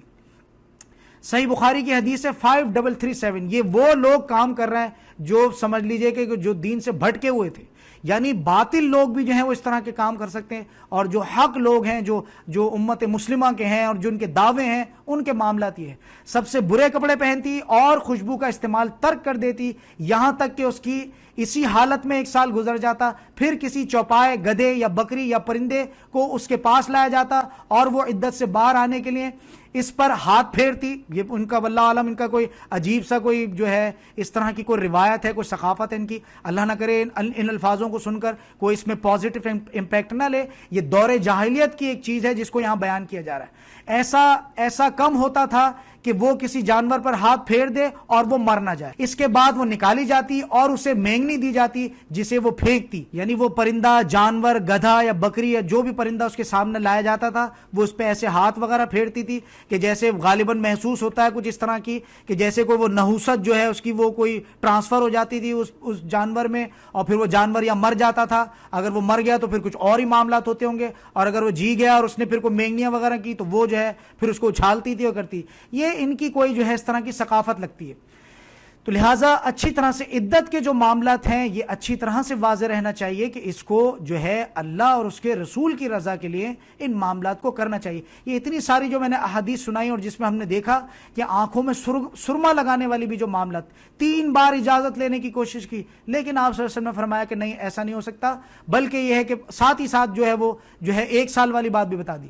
اب یہاں پہ دیکھیے گا جو آیت نمبر 234 میں جو ہماری بات ہو رہی تھی، اب اس کا ترجمہ پڑھتا ہوں انشاءاللہ تعالی. اور جو لوگ مر جائیں، والذین یتوفون منکم، اور پھر شوہروں سے مخاطب ہے، شوہروں سے مخاطبت ہے کہ اگر تم میں سے کوئی مر جائے، یعنی شوہر اگر کوئی مر جائے، وَيَذَرُونَ أَزْوَاجًا، پھر اس کے بعد یہ ہو کہ وہ اپنی بیویاں چھوڑ جائیں پیچھے، جیسے کہ ہم نے اس کو ٹائٹل بھی اسی طرح کا دیا تھا. تو اس میں کیا ہوگا، یتربصن بانفسہن، تو وہ کیا کریں گی کہ وہ اپنے آپ کو رو کے رکھیں گی. یعنی روکنے سے کیا مراد ہے، احادیث سے ان چیزوں کی وضاحت مل جاتی ہے. اگر صرف آپ نے جو ہے صرف قرآن کی صرف ترجمہ پڑھ لیا تو بات صحیح سے نہیں کھلتی، لیکن جب آپ تفسیر پڑھتے ہیں تو اس میں سارے معاملات جو ہے کھل کے سامنے آ جاتے ہیں. 4 اشہر و عشرہ، یعنی اس سے کیا مراد ہے، 4 ماہ اور 10 دن کی جو ہے آپ کو اس میں کرنا پڑے گا.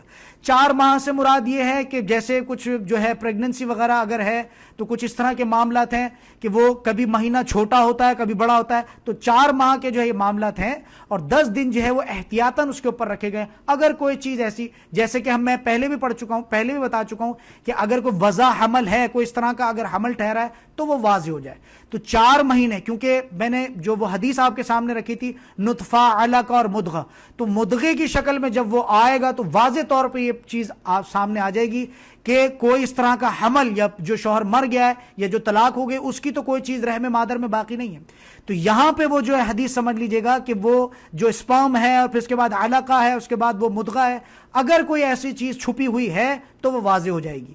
سمجھ آ رہی؟ تو اس کے لیے جو ہے وہ 4 مہینے 10 دن، کہ وہ 40 دن پھر 40 دن پھر 40 دن، جو ہم نے حدیث پڑھی تھی ابھی، جو حدیث ہم نے پڑھی تھی صحیح بخاری کی 3208، اس میں یہ معاملات تھے کہ 4 مہینے بعد جو ہے کیا ہوتا ہے کہ پھر وہ روح لا کے اس میں پھونک دی جاتی ہے. فَإِذَا بَلَغْنَا أَجَلَهُنَّ فَلَا جُنَاحَ عَلَيْكُمْ، پھر جب پوری کر چکے وہ اپنی عدت تو اس پر کوئی گناہ نہیں ہے، فِي مَا فَعَلْنَا، کہ جو اقدام وہ کرے اپنے حق میں. یعنی 4 مہینے 10 دن کی اگر اس کی جو ہے وہ عدت پوری ہو جاتی ہے، اس کے بعد اگر عورت کوئی فیصلہ لینا چاہتی ہے، شوہر مر چکا ہے اور اس کے بعد یہ ہے کہ کچھ ڈیفیکلٹیز آ رہی ہیں رہنے میں یا کوئی بھی اس طرح کی چیز آ رہی ہے، آگے چل کے وہ آیات میں آ جائے گی کہ عورت جس طرح سے چاہے پھر وہ اپنی جو ہے وہ اپنے معاملات کو خود دیکھے. فی ما فعلنا، اس پر جو اقدام جو وہ کرے اپنے حق میں، بالمعروف، لیکن دستور کے مطابق. یہاں آگے کیا فرمایا جا رہا ہے، آیت کے آخری الفاظ ہیں واللہ بما تعملون خبیر، اور دیکھو جو کچھ تم کرتے ہو اللہ اس سے باخبر ہے. میں نے ہمیشہ بتایا کہ بار بار اس طرح کے کلمات آتے ہیں تاکہ انسان یہ نہ سمجھے کہ ہمیں تو کوئی دیکھ نہیں رہا، ایسے کر دو کچھ اور کر دو، تو اس میں تو ہے جو کوئی مذائقہ نہیں ہے.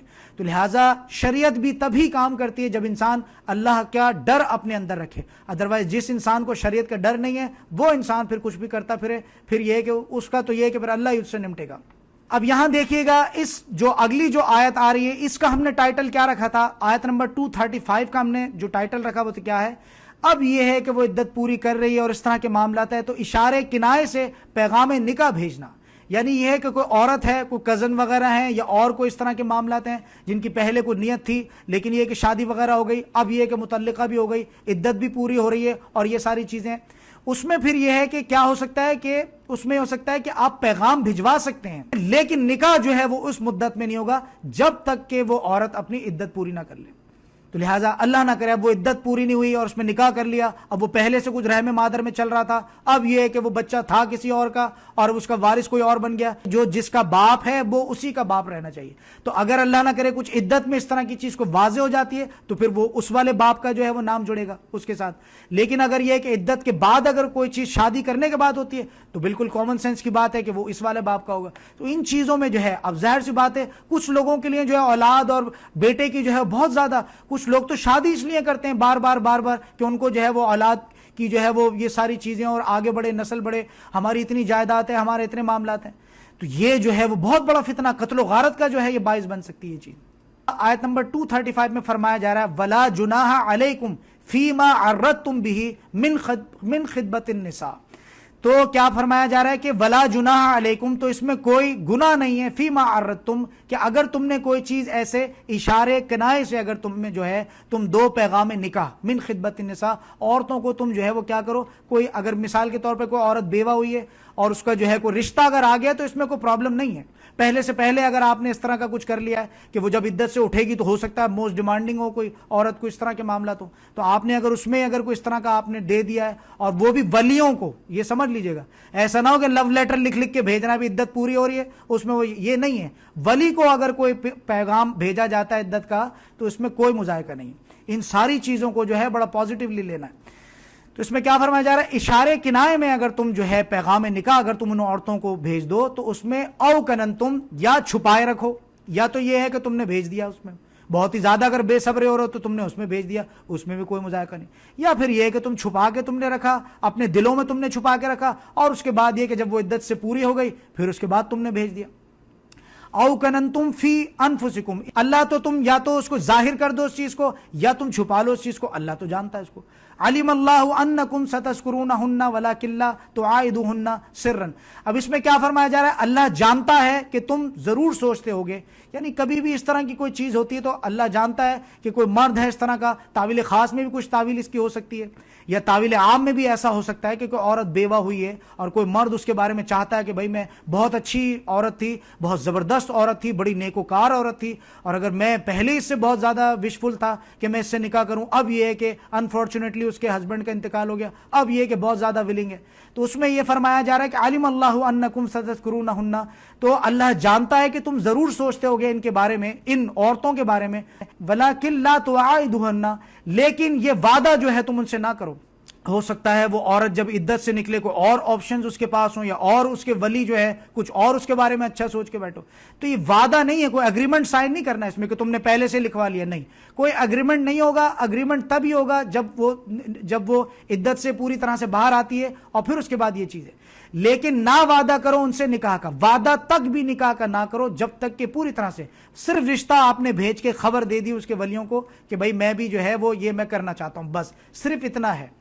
تو اس میں کیا فرمایا جا رہا ہے کہ تم جو ہے سرن، یعنی پوشیدہ طریقے سے نہیں، جو ولی ہیں جو بھی ہیں ان کو یہ پیغام جو ہے پہنچا دو. اس میں آگے کیا فرمایا جا رہا ہے، الا ان تقولوا قولا معروفا، الا یہ سوائے اس کے البتہ یہ کہ تم جو ہے وہ یہ بات کہو دستور کے مطابق، قولا معروفا یعنی معروف طریقے سے اگر تم اس بات کا اعلان کرو کہ بھائی میں اس طرح سے جو ہے، جیسے 4 لوگ لے کے رشتہ آتے ہیں یا کوئی پیغام بھجواتے ہیں، اس طرح سے یہ چیز ہونا چاہیے، چھپ لپ کے نہیں ہونا چاہیے. ولا تعزموا عقدۃ النکاح، اور دیکھو عزم پختہ نہ کرو، حتی یبلغ الکتاب اجلہ، یہاں تک کہ جب تک کہ اس کی عدت جو ہے وہ پوری نہ ہو جائے. جو اس پر کتاب تھا، جو مکتوب تھی اس پہ، جو اس پر واجب کی گئی تھی چیز، جو فرض کی گئی تھی، کتاب لفظ ہم بہت بار اس کو پہلے پڑھ چکے ہیں. اجلہ سے مراد ہے جو عدت اس کی پوری اس پر لکھی گئی تھی 4 مہینے 10 دن کی، جہاں تک وہ پوری نہ ہو جائے.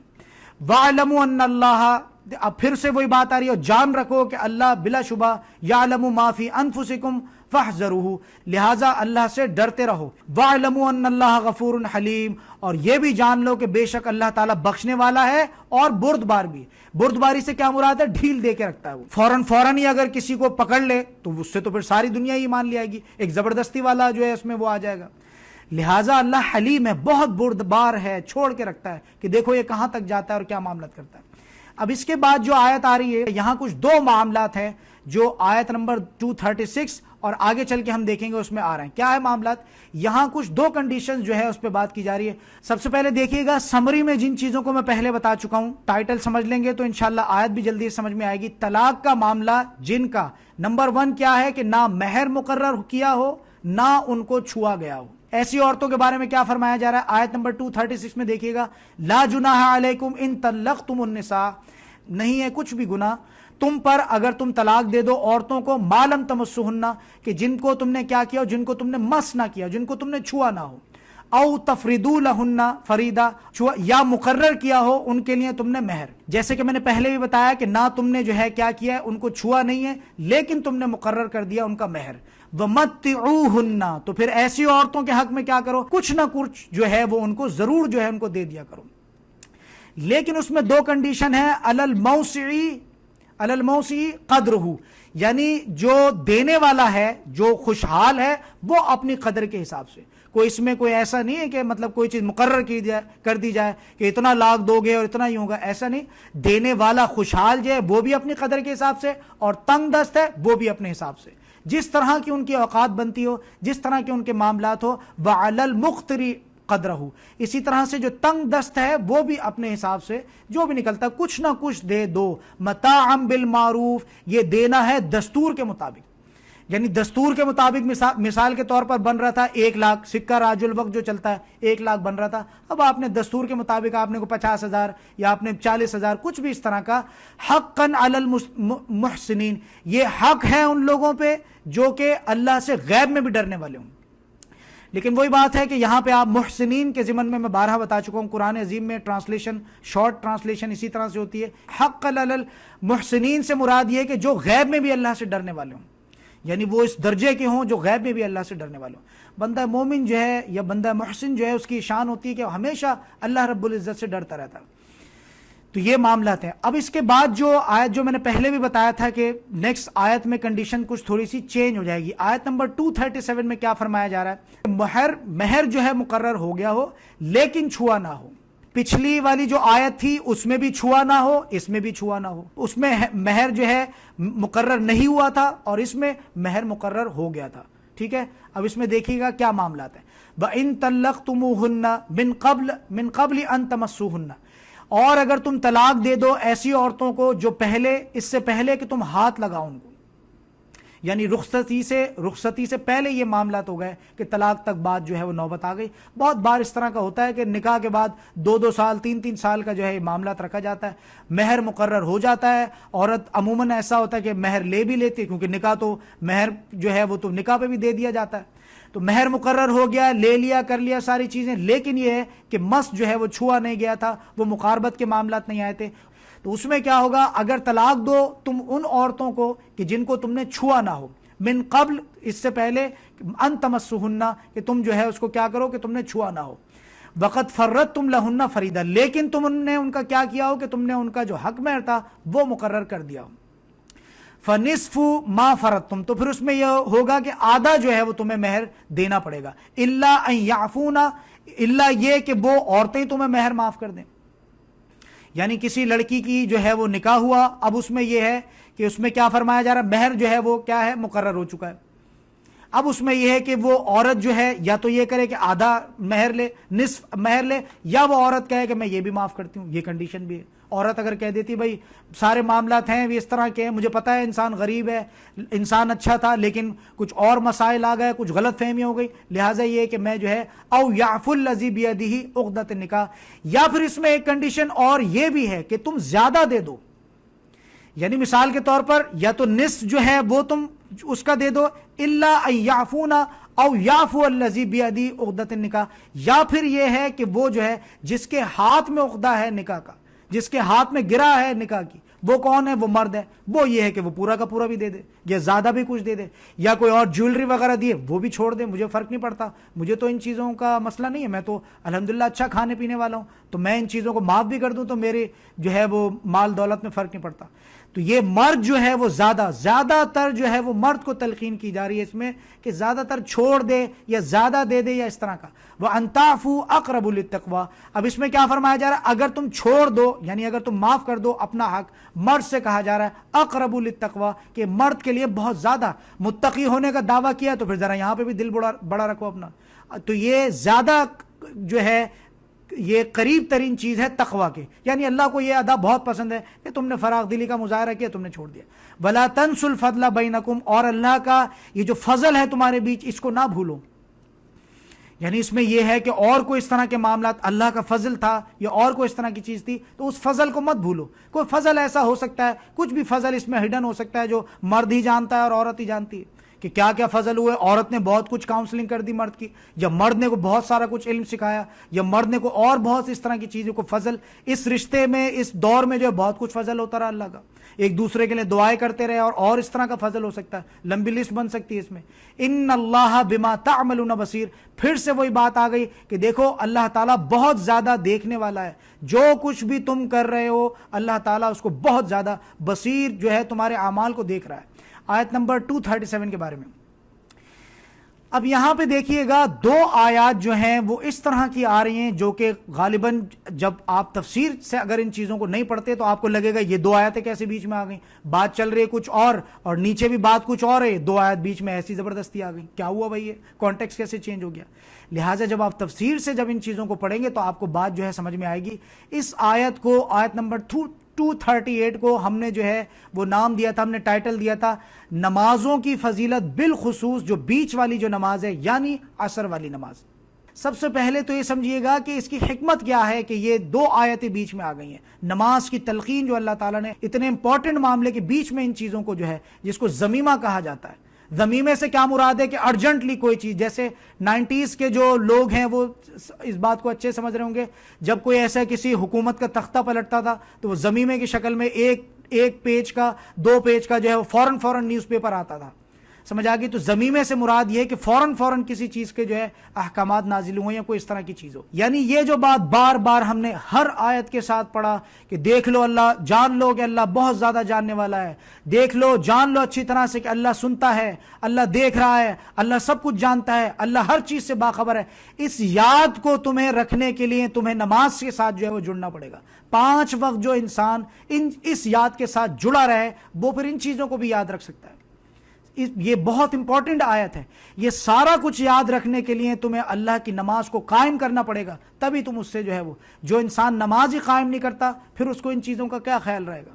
تو لہٰذا اللہ کی یاد سے جڑنے کے لیے نماز جو ہے وہ بہت زیادہ قریب ترین جو ہے, جیسے کہ فرمایا گیا نماز کے بارے میں بھی فرمایا گیا کہ نماز مومن کی معراج ہے.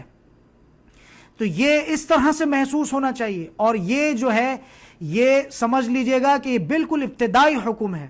آگے سورۃ النساء کی آیت نمبر 102 میں اسی آیت کا عروج آ جائے گا کہ اگر تم جنگ کی حالت میں بھی ہو وہاں بھی تم نے نماز نہیں چھوڑنی. اچھا, ایک اس کی فلسفی تو یہ ہے. دوسرا یہ ہے کہ زیادہ تر جو گھر ٹوٹتے ہیں وہ زیادہ تر بے نمازیت ہوتی ہے گھر میں, اور یہ سارے کام ناچ گانے اور وہ سارا شیطانی چرخوں کے جو معاملات ہوتے ہیں اس کی وجہ سے یہ جو ہے کیا ہوتا ہے کہ یہ ساری چیزیں. اچھا, بالخصوص اس کا جو ہے رسول اللہ صلی اللہ علیہ وسلم نے بھی اس چیز کو جو ہے نام لے کر اس حدیث کے بارے میں فرمایا. اب دیکھیے گا سنن نسائی کی حدیث ہے 481. عراق بن مالک نے کہا کہ میں نے نوفل بن معاویہ رضی اللہ عنہ کو فرماتے سنا, ایک نماز ایسی ہے کہ جس سے وہ رہ جائے گویا اس کے اہل و مال لوٹ لیے گئے. اور حضرت ابن عمر رضی اللہ عنہ نے کہا رسول اللہ صلی اللہ علیہ وسلم نے فرمایا وہ عصر کی نماز ہے. لہٰذا جس نے جانتے بوجھتے اپنی عصر کی نماز نکال دی یا جس نے چھوڑ دی یا جس نے جو ہے اس چیز کے ساتھ معاملات کیے تو سمجھو کہ اس کا گھر بار لوٹ گیا. حدیث بتا رہا تھا آپ کو, سنن نسائی کی حدیث تھی 481. یعنی حافظ علی الصلوات سے مراد کیا ہے, والصلوات الوسطی. پہلے تو یہ ہے کہ مجموعی طور پر اپنی تمام نمازوں کی کیا کرو, حفاظت کرو, ڈٹ جاؤ اس پر. حافظ علی الصلوات پہلے ایک بلینک چیک ہے کہ تمام نمازوں کو, یعنی صلاۃ الوسطی سے مراد یہ نہیں کہ صرف عصر کی نماز ہی پڑھو. پہلے جو الفاظ ہیں حافظوا علی الصلوات, حفاظت کرو سب نمازوں کی. صلوات جو ہے جمع کا صیغہ ہے, تو یہاں پہ حافظوا علی الصلوات تمام نمازوں کی جو ہے وہ اچھے سے حفاظت کرو. بالخصوص والصلوات الوسطی, بالخصوص بیچ کی والی جو تمہاری جو ہے وہ نماز ہے. اس میں کچھ جگہ ملتا ہے ظہر عصر بھی ہے اور صرف عصر بھی ہے, یا فجر بھی ہے, اور اس طرح کے بھی معاملات ہیں. تو اگر وسطی دیکھا جائے دن کے اس میں تو کہیں نہ کہیں ظہر عصر آ جاتی ہے وغیرہ وغیرہ. تو حدیث میں نے آپ کو بتا دی بالخصوص جس میں ایک جنگ کے معاملات میں یہ ہوا کہ جب جنگ سے لڑتے لڑتے اس طرح کے معاملات ہوئے کہ اس میں یہ معاملات ہوئے کہ آپ صلی اللہ علیہ وسلم کی جو ہے تمام اصحاب کرام کی عصر کی نماز جو ہے وہ جو کیا ہوا کہ قضا ہو گئی. وہاں آپ صلی اللہ علیہ وسلم نے فرمایا کہ ہماری بیچ کی جو نماز تھی, بیڑا غرق ہو ان کا کہ انہوں نے ہماری بیچ کی نماز جو ہے, ہماری صلاۃ الوسطی جو ہے انہوں نے ہماری جو ہے وہ قضا کروا دی. تو لہٰذا بہت زیادہ اس کے چانسز ہیں کہ عصر کی نماز ہو, لیکن یہ ہے کہ حافظوا علی الصلوات سے مراد یہ تمام نمازوں کی حفاظت کرو. وہ انسان کیسے مومن کہلانے کے لائق ہوگا جس کو اپنی نمازوں کی جو 700 بار جس کے بارے میں فرمایا گیا، جس کی تلقین کی گئی، جو انسان وہ کیسے مومن ہو سکتا ہے، مسلم ہو سکتا ہے؟ من ترک الصلاۃ متعمدا فقد کفر، جس نے جانتے بوجھتے نماز چھوڑی اس نے کفر کیا۔ تو یہاں سمجھ لیجئے گا والصلاۃ الوسطیٰ، بالخصوص بیچ کی والی نماز۔ میں بتا چکا ہوں کہ یہ جو سارے گھر بگڑنے کے جو معاملات ہیں اس کے پیچھے حکمت کیا ہے، ان دو آیات کو رکھنے کی، اس کے پیچھے حکمت یہ کہ زیادہ تر بگاڑ تب پیدا ہوتا ہے جب انسان اللہ سے پیٹھ موڑ لیتا ہے۔ وَقُومُوا لِلَّهِ قَانِتِينَ، اور کھڑے رہو اللہ کے حضور ادب اور جھک کر اللہ تعالیٰ کے سامنے جو ہے وہ کھڑے رہو۔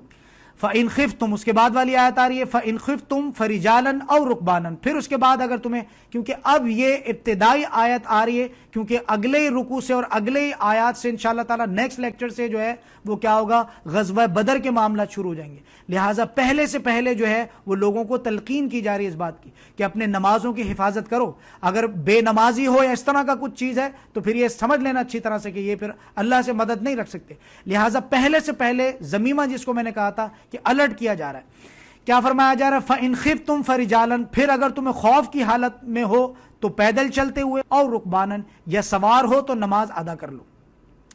فَإِذَا أَمِنْتُمْ، یعنی اس میں بھی یہ چیز ہے کہ اگر آپ جو ہے وہ کہیں سفر میں ہیں تو آپ نے جو ہے قصر کر لی، وہ سارے معاملات، لیکن جب آپ پہنچ گئے کسی اپنی جگہ پر پہنچ گئے جہاں آپ نے پہنچنا تھا، تو یہ قصر کے جو معاملات ہیں یہ بھی اچھی طرح سے سمجھ لیجئے گا کہ جب تک آپ جو ہے وہ کہاں ہیں، آپ سفر میں ہیں، تب تک آپ قصر کریں گے، لیکن جب آپ اپنی منزل پہ پہنچ گئے یا اور اس طرح کا کوئی 4 5 6 دن کا 20 دن کا آپ کا جو ہے وہ پہنچ چکے ہیں آپ اپنی منزل پہ، کبھی کبھی جو ہے فلائٹس وایا ہوتی ہیں اس میں 8 10 12 گھنٹے کے معاملات ہوتے ہیں، اگر وہ سفر والی کنڈیشن رہتی ہے، وہی جوتے پہنے، وہی سارا کچھ پہنے، اسی طرح سے بیٹھے ہیں کہیں جیسے ایئرپورٹس وغیرہ میں، تو وہاں پہ جو ہے وہ قصر کے معاملات رہیں گے۔ لیکن کہیں ایک بہن کا جانا تھا وہ لاہور میں تھی اور دوسری بہن جو ہے وہ کہیں اسلام آباد میں تھی، اب یہ کہ لاہور، اب آپ کو لگ رہا ہے کہ میں نے جانا تو وہ اسلام آباد والی بہن کے تھا، اب اس میں کیا کریں گے؟ تو لہٰذا جب لاہور والی بہن کے آپ پہنچ گئے تو آپ جو ہے پھر قصر کو چھوڑ دیں گے اور پوری نمازیں پڑھیں گے۔ تو یہ بات جو ہے اچھی طرح سے اس کو جو ہے اعتدال میں رکھتے ہوئے اس چیز کو سمجھنا ہے۔ تو یہاں کیا فرمایا جا رہا ہے؟ فَإِذَا أَمِنْتُمْ فَاذْكُرُوا اللَّهَ كَمَا عَلَّمَكُمْ، اور پھر اس کے بعد جب تم امن کی حالت میں، خوف کی حالت میں، جنگ کی حالت میں، غزوات ہو رہے ہیں، خوب ہزاروں غزوات ہوئے ہیں، اس کی حالت میں یہ چیزیں ہیں، لیکن یہ ہے کہ اگر امن کی حالت میں تم پہنچ جائے، امن تمہیں اگر میسر ہو جائے تو یاد کرو اللہ کو، یعنی نماز ادا کرو جس طرح تمہیں سکھایا گیا ہے۔ اب یہاں پہ جو ایک حدیث ہے جو بہت زیادہ ہمارے بیچ ہمیشہ رہی ہے، وہ کیا ہے؟ جو میں حدیث کا نمبر بھی بتا دیتا ہوں، صحیح بخاری کی حدیث ہے 827، جس میں رسول اللہ صلی اللہ علیہ وسلم نے کیا فرمایا؟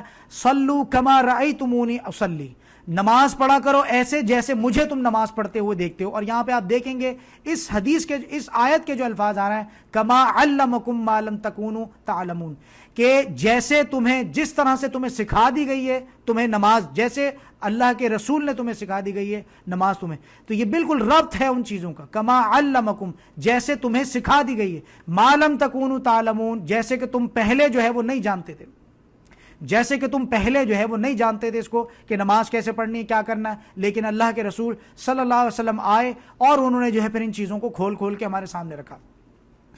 اب یہاں پہ دیکھیے گا، جیسے میں نے بتایا تھا کہ یہ بھی ابتدائی حکم ہے نماز کا، اسی طرح سے جو اگلی جو آیت آ رہی ہے، آیت نمبر 240، یہ بھی ابتدائی احکامات ہیں، کیونکہ اس میں جو الفاظ آ رہے ہیں وہ الفاظ کیا ہیں؟ وہ الفاظ آ رہے ہیں اس میں وصیت کے، وصیۃً لازواجہم، تو وصیت کے معاملات کو ہم اچھی طرح سے سمجھ چکے ہیں، اس کا فارمولا، وصیت جو ہے وہ منسوخ ہو چکی ہے اور اس کے ناسخ والے جو معاملات ہیں وہ وراثت ہے، تو لہٰذا اب یہ معاملات جو ہے وہ منسوخ ہو چکے ہیں، جو وراثت کے جو اصل جو معاملات ہیں، اب یہ نہیں ہے کہ کوئی شوہر جو ہے، اب جیسے یہ آیتیں سنی اور سن کے جلدی سے سب نے کاپی پین اٹھا کے جلدی جلدی اپنی بیویوں کو جو ہے وہ وصیت کرنا شروع کر دی، ایسا نہیں ہے، بلکہ اب وراثت کے قوانین جو ہے سورہ آل عمران میں، سورہ نساء میں یہ معاملات جو ہے اچھی طرح سے آ چکے ہیں، لہٰذا وصیت کے معاملات جو ہیں اب وہ جو ہے منسوخ ہیں اور ناسخ معاملات جو ہیں وہ وراثت کے ہیں۔ تو یہ جو آیت میں پڑھ رہا ہوں یہ آیت جو ہے منسوخ ہے۔ اب اس میں دیکھیے گا آیت نمبر 240 میں کیا فرمایا جا رہا ہے، جس کو ہم نے ٹائٹل دیا تھا وفات شدہ شوہروں کی بیویوں کے حق میں جو ہے وہ وصیت کرنا، 1 سال جو ہے وہ گھر سے نہ نکلنا اور نان نفقہ وغیرہ جو ہم نے اس کو جو ہے دیا تھا، یہ آیت منسوخ ہے، ٹھیک ہے، اب اس میں وراثت آ جاتی ہے، وہ پورا حصہ مل جاتا ہے۔ اب یہاں پہ دیکھیے گا آیت نمبر 240 میں کیا فرمایا جا رہا ہے، والذین یتوفون منکم ویذرون ازواجا، تو اب اس میں بھی مردوں سے مخاطبت ہے کہ اور وہ لوگ جو وفات پا جائیں، یعنی مرد اگر وفات پا جائیں تم میں سے، تو پھر اس میں کیا ہوگا، اور چھوڑ جائیں بیویاں، وَيَذَرُونَ أَزْوَاجًا، پھر چھوڑ جائیں اپنی بیویاں، تو پھر اس میں ان کو کیا حکم دیا جا رہا ہے، وَصِيَّةً لِأَزْوَاجِهِمْ مَتَاعًا، پھر اس میں یہ ہے کہ ان پر لازم ہے یہ چیز کہ ان پہ کیا کی جائے، کہ ان کے لیے وصیت کی جائے اپنی بیویوں کے لیے۔ متاعن سے مراد ہے نان نفقہ، الی الحولی، پھر اس میں کیا ہے 1 برس تک، اگر حولین ہوتا تو 2 برس ہو جاتے، لیکن الی الحولی جو ہے اس سے کیا مراد ہے کہ 1 سال تک کا نان نفقہ جو ہے وہ رہے گا۔ لیکن وراثت کے معاملات آ گئے، وہ ساری چیزیں جو ہے ہو جائیں گی، وہ سارا جتنا بھی حساب کتاب ہے سب دے دلا کے فارغ کر دیا جائے گا۔ لہٰذا 1 سال والا بھی معاملہ اب یہ ملزوم نہیں ہے، اور اسی طرح سے وصیت والا معاملہ بھی ملزوم نہیں ہے۔ عدت وغیرہ پوری ہو گئی اور معاملات وراثت کے حساب سے ان چیزوں کو دیکھا جائے گا۔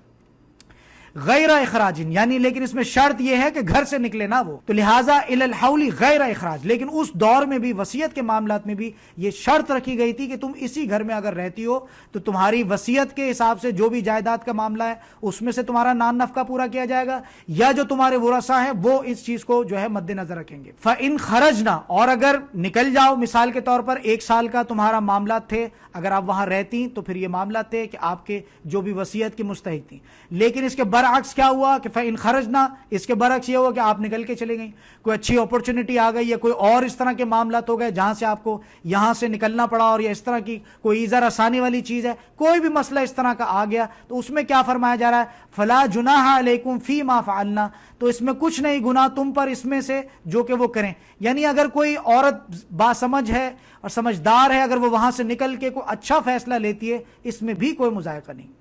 لیکن بتا چکا ہوں کہ یہ معاملات جو ہے منسوخ ہیں، یہ ناسخ ہو جائیں گے، آگے چل کے انشاءاللہ تعالی ہم وراثت کے معاملات پڑھیں گے۔ فی انفسہن، اپنی ذات کے بارے میں جو بھی انہوں نے اچھا فیصلہ لیا، عورت کو لگ رہا ہے کہ بھئی میرے بچے کے حق میں یا میرے خود کے حق میں یہ معاملات اس طرح سے ہیں، یہاں کا معاملہ ایسا ہے، طلاق اس کے بعد وفات کے بعد اور یہ سارے معاملات نفسا نفسی ہو گئی ہے یا اور اس طرح کے معاملات ہیں، عورت اگر 1 سال بعد نکلتی، ٹھیک ہے نا، اب یہ معاملات نہیں نکلتی تو اس میں بھی کوئی مذائقہ نہیں تھا۔ فی ما فعلنا فی انفسہن من معروف، لیکن وہ معاملات بھی ہوں گے کہ کوئی جائز اقدامات، ترجمے میں آپ دیکھیں گے جائز قدم ہو، ایسا نہ ہو کہ جو بس صرف اپنی نفس کے لیے ہو، معروف طریقے سے، بھلا طریقہ ہو جس میں پوری طرح سے جو ہے معاملات جو ہے وہ اچھی طرح سے معروف طریقے سے ہونا چاہیے، صرف اپنے نفس کو اور اپنے مفاد کو دیکھتے ہوئے نہیں بلکہ معروف طریقے سے ہونا چاہیے۔ واللہ عزیز حکیم، اللہ جو ہے بہت زیادہ غالب ہے اور بہت زیادہ اللہ تعالیٰ جو ہے وہ کیا ہے، حکمت رکھنے والا ہے۔ اب آگے کی جو اس میں دیکھیے گا جو آیتیں، جو 2 آیتیں آ رہی ہیں، کنکلوژن ہے انشاءاللہ تعالیٰ، اس کے بعد ہمارا جو ہمارا یہ جو ٹاپک ہے انشاءاللہ تعالیٰ عز و جل پوری طرح سے ہمارا ٹاپک کمپلیٹ ہو جائے گا، اور اس کے بعد انشاءاللہ تعالیٰ ہم آگے کی طرف دیکھیں گے انشاءاللہ۔ یہاں پر جو ہمارا سیکنڈ لیکچر جو ہمارا طلاق سے متعلق اور وہ سارے معاملات جو ہم نے جس کی سمری بنائی تھی، الحمدللہ آیت نمبر 242 پر انشاءاللہ یہ ہمارا جو ہے وہ ختم ہو جائے گا چیپٹر۔ اب یہاں پہ دیکھیے گا وَلِلْمُطَلَّقَاتِ مَتَاعٌ بِالْمَعْرُوفِ، اور طلاق یافتہ، یعنی آپ یہ دیکھیے گا ان ساری باتوں کو پڑھنے کے بعد کیسا لگتا ہے کہ اللہ تعالیٰ نے کیسا مقدمہ لڑا ہے خواتین کا، کس طرح سے اللہ رب العزت نے عورت کے احکامات کو جو ہے وہ کیا ہے۔ ایک اس میں جو ہے وہ عورتوں نے، اب میں تھوڑا سا تمہیداً عرض کروں گا، کچھ تو خواتین نے جانتے بوجھتے اپنے حقوق کا جو ہے وہ جنازہ نکال دیا، یعنی اپنے ان چیزوں کو پڑھا ہی نہیں کہ کیا حقوق ہیں، کیا معاملات ہیں، کچھ اس طرح کی چیزیں ہوتی ہیں، کچھ اس طرح کی کاؤنسلنگ کا سسٹم ہوتا، کچھ تعلیمی ادارے بھی ان چیزوں کو اٹھاتے، لیکن بس وہی دنیاوی تعلیم میں ساری چیزوں سے محروم رہ گئے۔ کچھ اس میں مجرم ہے عورت خود بھی، اپنے بچوں میں اور اپنے معاملات میں اس میں لگی، اور کچھ اس میں ظالم ہے مرد بھی کہ جس نے ان چیزوں سے فائدہ اٹھایا کہ عورت کو دھنا دھن بچے پیدا کرنے میں لگا کے رکھو اور گھر کی صفائیاں کراؤ، اور یہ کہ اللہ نہ کرے کو قرآن پڑھ لے، سمجھ لے اور اپنے حقوق مانگنے بیٹھ جائے، اس طرح کے معاملات ہو جائے۔ تو لہٰذا یہ دونوں طرفہ کے معاملات ہیں، یہ لاپرواہی جو ہے یہ دونوں طرف سے، مرد کی طرف سے بھی اور عورت کی طرف سے بھی معاملات ہوئے۔ لیکن یہ ہے کہ شریعت موجود ہے، اس میں شریعت موجود ہے، اور اگر دیکھا جائے تو پاکستان کے قوانین میں بھی اگر دیکھا جائے، مجھے اور دوسرے ممالک کا نہیں پتا، آئین میں بھی یہ ساری چیزیں موجود ہیں، لیکن یہ ہے کہ عورتوں کے پاس اتنی جو ہے وہ ان کو آگاہی نہیں ہوتی، ان کو پتہ نہیں ہوتی یہ چیزیں، تو اس وجہ سے وہ دب رہی ہیں، پس رہی ہیں، وہ سارے معاملات ہوتے ہیں۔ تو یہ آپ نے خود یہ معاملات اس طرح کے کیے، اگر آپ پڑھتی، تعلیم رکھتی، تو اللہ نہ کرے آپ ان چیزوں کو، آپ کو پتہ ہوتا قرآن کیا کہتا ہے اور حدیث کیا کہتی ہے۔ تو یہاں پہ جو ہے سیکنڈ لاسٹ آیت میں کیا فرمایا جا رہا ہے؟ اللہ نے اپنا کام پورا کیا ہے، پوری طرح سے حقوق اللہ تعالیٰ نے جو ہے وہ نازل کیے ہیں. ہمارا ہے یہ معاملات کہ ہم نے ان چیزوں کو پڑھا نہیں اور سمجھا نہیں. اب پہلے تو وہ عالمون تعلمون لگے رہے معاملات، اور پھر اس کے بعد بہت زیادہ اگر توپ چلا لی تو ترجمے سے پڑھ لیا، اور یہ کہ وہ بہت بڑا طبقہ اگر بہت چھوٹے سے کچھ لوگ ہوں گے جو تفسیر کی طرف آ گئے. تو یہ سمجھ لیجئے گا احکامات موجود ہیں، شریعت موجود ہے، ہم نے صرف اس کو پڑھا نہیں. ہم مجرم ہیں، ہم ظالم ہیں. تو وَلِلْمُطَلَّقَاتِ مَتَاعٌ بِالْمَعْرُوفِ، اور طلاق یافتہ عورتوں کو بھی کچھ نہ کچھ دینا چاہیے بالمعروف، دستور کے مطابق. آج ہمارے معاملات یہ ہوتے ہیں، اب بالکل شروع میں لے جاؤں گا آیت نمبر جو ہم نے 225 میں پڑھا تھا کہ یہاں طلاق ڈکلیئر ہوتی ہے اور یہاں نکل کے وہ بچی کے فوراً پیرنٹس آتے ہیں اور وہ اٹھا کے اس کو ہاتھ پکڑ کے لے جاتے ہیں. لہٰذا یہ جو جرم ہو رہا ہے، یہ جو شریعت کا ٹھٹا بن رہا ہے، مذاق بن رہا ہے، اس میں عورت بھی مجرم ہے اور مرد بھی مجرم ہے. خواتین کو چاہیے کہ وہ ان معاملات کو سمجھے. اب پچھلی نسلوں میں یہ ہوا کہ انہوں نے نہیں پڑھا، انہوں نے نہیں دیکھا. جیسے کہ بہت بڑا، میں سمجھتا ہوں بہت بڑا ظلم ہے کہ یہ معاملات ہوتے ہیں کہ ابھی طلاق صرف پروناؤنس کی گئی ہے اور جلدی سے وہ والدین آ کے اور چلو جی ہماری بچی کو مار دے گا، نکال کے لے جاتے. تو یہاں پہ فرمایا جا رہا ہے وَلِلْمُطَلَّقَاتِ مَتَاعٌ بِالْمَعْرُوفِ، اور طلاق یافتہ عورتیں مطلقات جو ہیں ان کو بھی متاعًا بالمعروف، کچھ نہ کچھ دستور کے مطابق لازماً ان کو دے دو. حقاً علی المتقین، اور یہ حق ہے کس پر؟ اللہ سے ڈرنے والوں پر. متقی جو اللہ سے ڈرنے والے ہوتے ہیں، کم سے کم متقین تو یہ کام کریں نا. باقی یہ کہ جو دین کا مذاق بنانے والے ہیں یا جن کو دین کی تعلیمات نہیں ہیں، ان سے تو اللہ نمٹے گا. متقین تو ان چیزوں کو لے کر آئیں، ان چیزوں کو ہمارے معاشرے میں جو ان چیزوں کو لے کر آئیں. اور آخری آیت میں فرمایا جا رہا ہے كَذَلِكَ يُبَيِّنُ اللَّهُ لَكُمْ آيَاتِهِ لَعَلَّكُمْ تَعْقِلُونَ، اور دیکھو اس طرح سے اللہ تعالیٰ کھول کر بیان کرتا ہے. اور الحمدللہ ثم الحمدللہ ہم نے دیکھا کہ ہم نے الحمدللہ رب العالمین، ہماری اکیڈمی کا دستور رہا ہے کہ ہم نے کھول کھول کے ایک چیز کو پڑھا ہے. کسی چیز میں، کسی لفظ میں ہم نے اسکپ نہیں کیا. آپ نے دیکھا ہوگا کہ پراپر طرح سے آپ کی کاؤنسلنگ ہو گئی ان معاملات میں کہ کیا معاملات ہیں. تو یہ کھول کھول کر رکھنے سے مراد بھی یہ ہے کہ اللہ نے کتاب بھیجی تو اس کے ساتھ بھی وضاحت کرنے والا بھیجا. یہ اچھی طرح سے سمجھ لیجیے گا. اگر اللہ کو صرف کتاب بھیجنا مقصود ہوتا اور اس کے ساتھ جو ہے اگر کسی معلم کو، رسول اللہ کو نہ بھیجا گیا ہوتا، تو یہ میں سمجھتا ہوں کہ کتاب بھی آج تک ہم پر نہ کھلتی. تو لہٰذا کتاب بھیجا گیا، اس کے ساتھ جو ہے معلم، تمام امت کے معلم محمد رسول اللہ کو بھیجا گیا تاکہ وہ کھول کھول کے ان چیزوں کو اپنی زندگی سے جو ہے وہ ان چیزوں کو جو ہے وہ بتا سکیں اور سارے معاملات ہوں. لیکن ہمارے معاملات کیا ہیں؟ ہم صرف قرآن کو ترجمے سے پڑھتے ہیں اور وہ تمام جتنی بھی احادیث ہیں اور جتنی بھی آراء ہیں ان سب کو ہم سائڈ پہ ہٹا دیتے ہیں. اس لیے سمجھ لیجئے گا قرآن کو ہمیشہ جو ہے وہ تفسیر سے پڑھنا چاہیے. تب یہ جو ہے وہ آیت آپ پر جو ہے وہ پوری جو ہے وہ ہوگی، آپ پر لاگو ہوگی. كَذَلِكَ يُبَيِّنُ اللَّهُ لَكُمْ آيَاتِهِ لَعَلَّكُمْ تَعْقِلُونَ. اس طرح سے کھول کھول کر بیان کرتا ہے اللہ تعالیٰ تمہارے لیے اپنے احکام کو، تاکہ تم تعقلون، تاکہ تم عقل سے کام لو. اقول قولی هذا واستغفر الله لي ولكم ولسائر المسلمين والمسلمات. بارك الله لي ولكم في القرآن العظيم ونفعني وإياكم بالآيات والذكر الحكيم. سبحانك اللهم وبحمدك أشهد أن لا إله إلا أنت أستغفرك وأتوب إليك.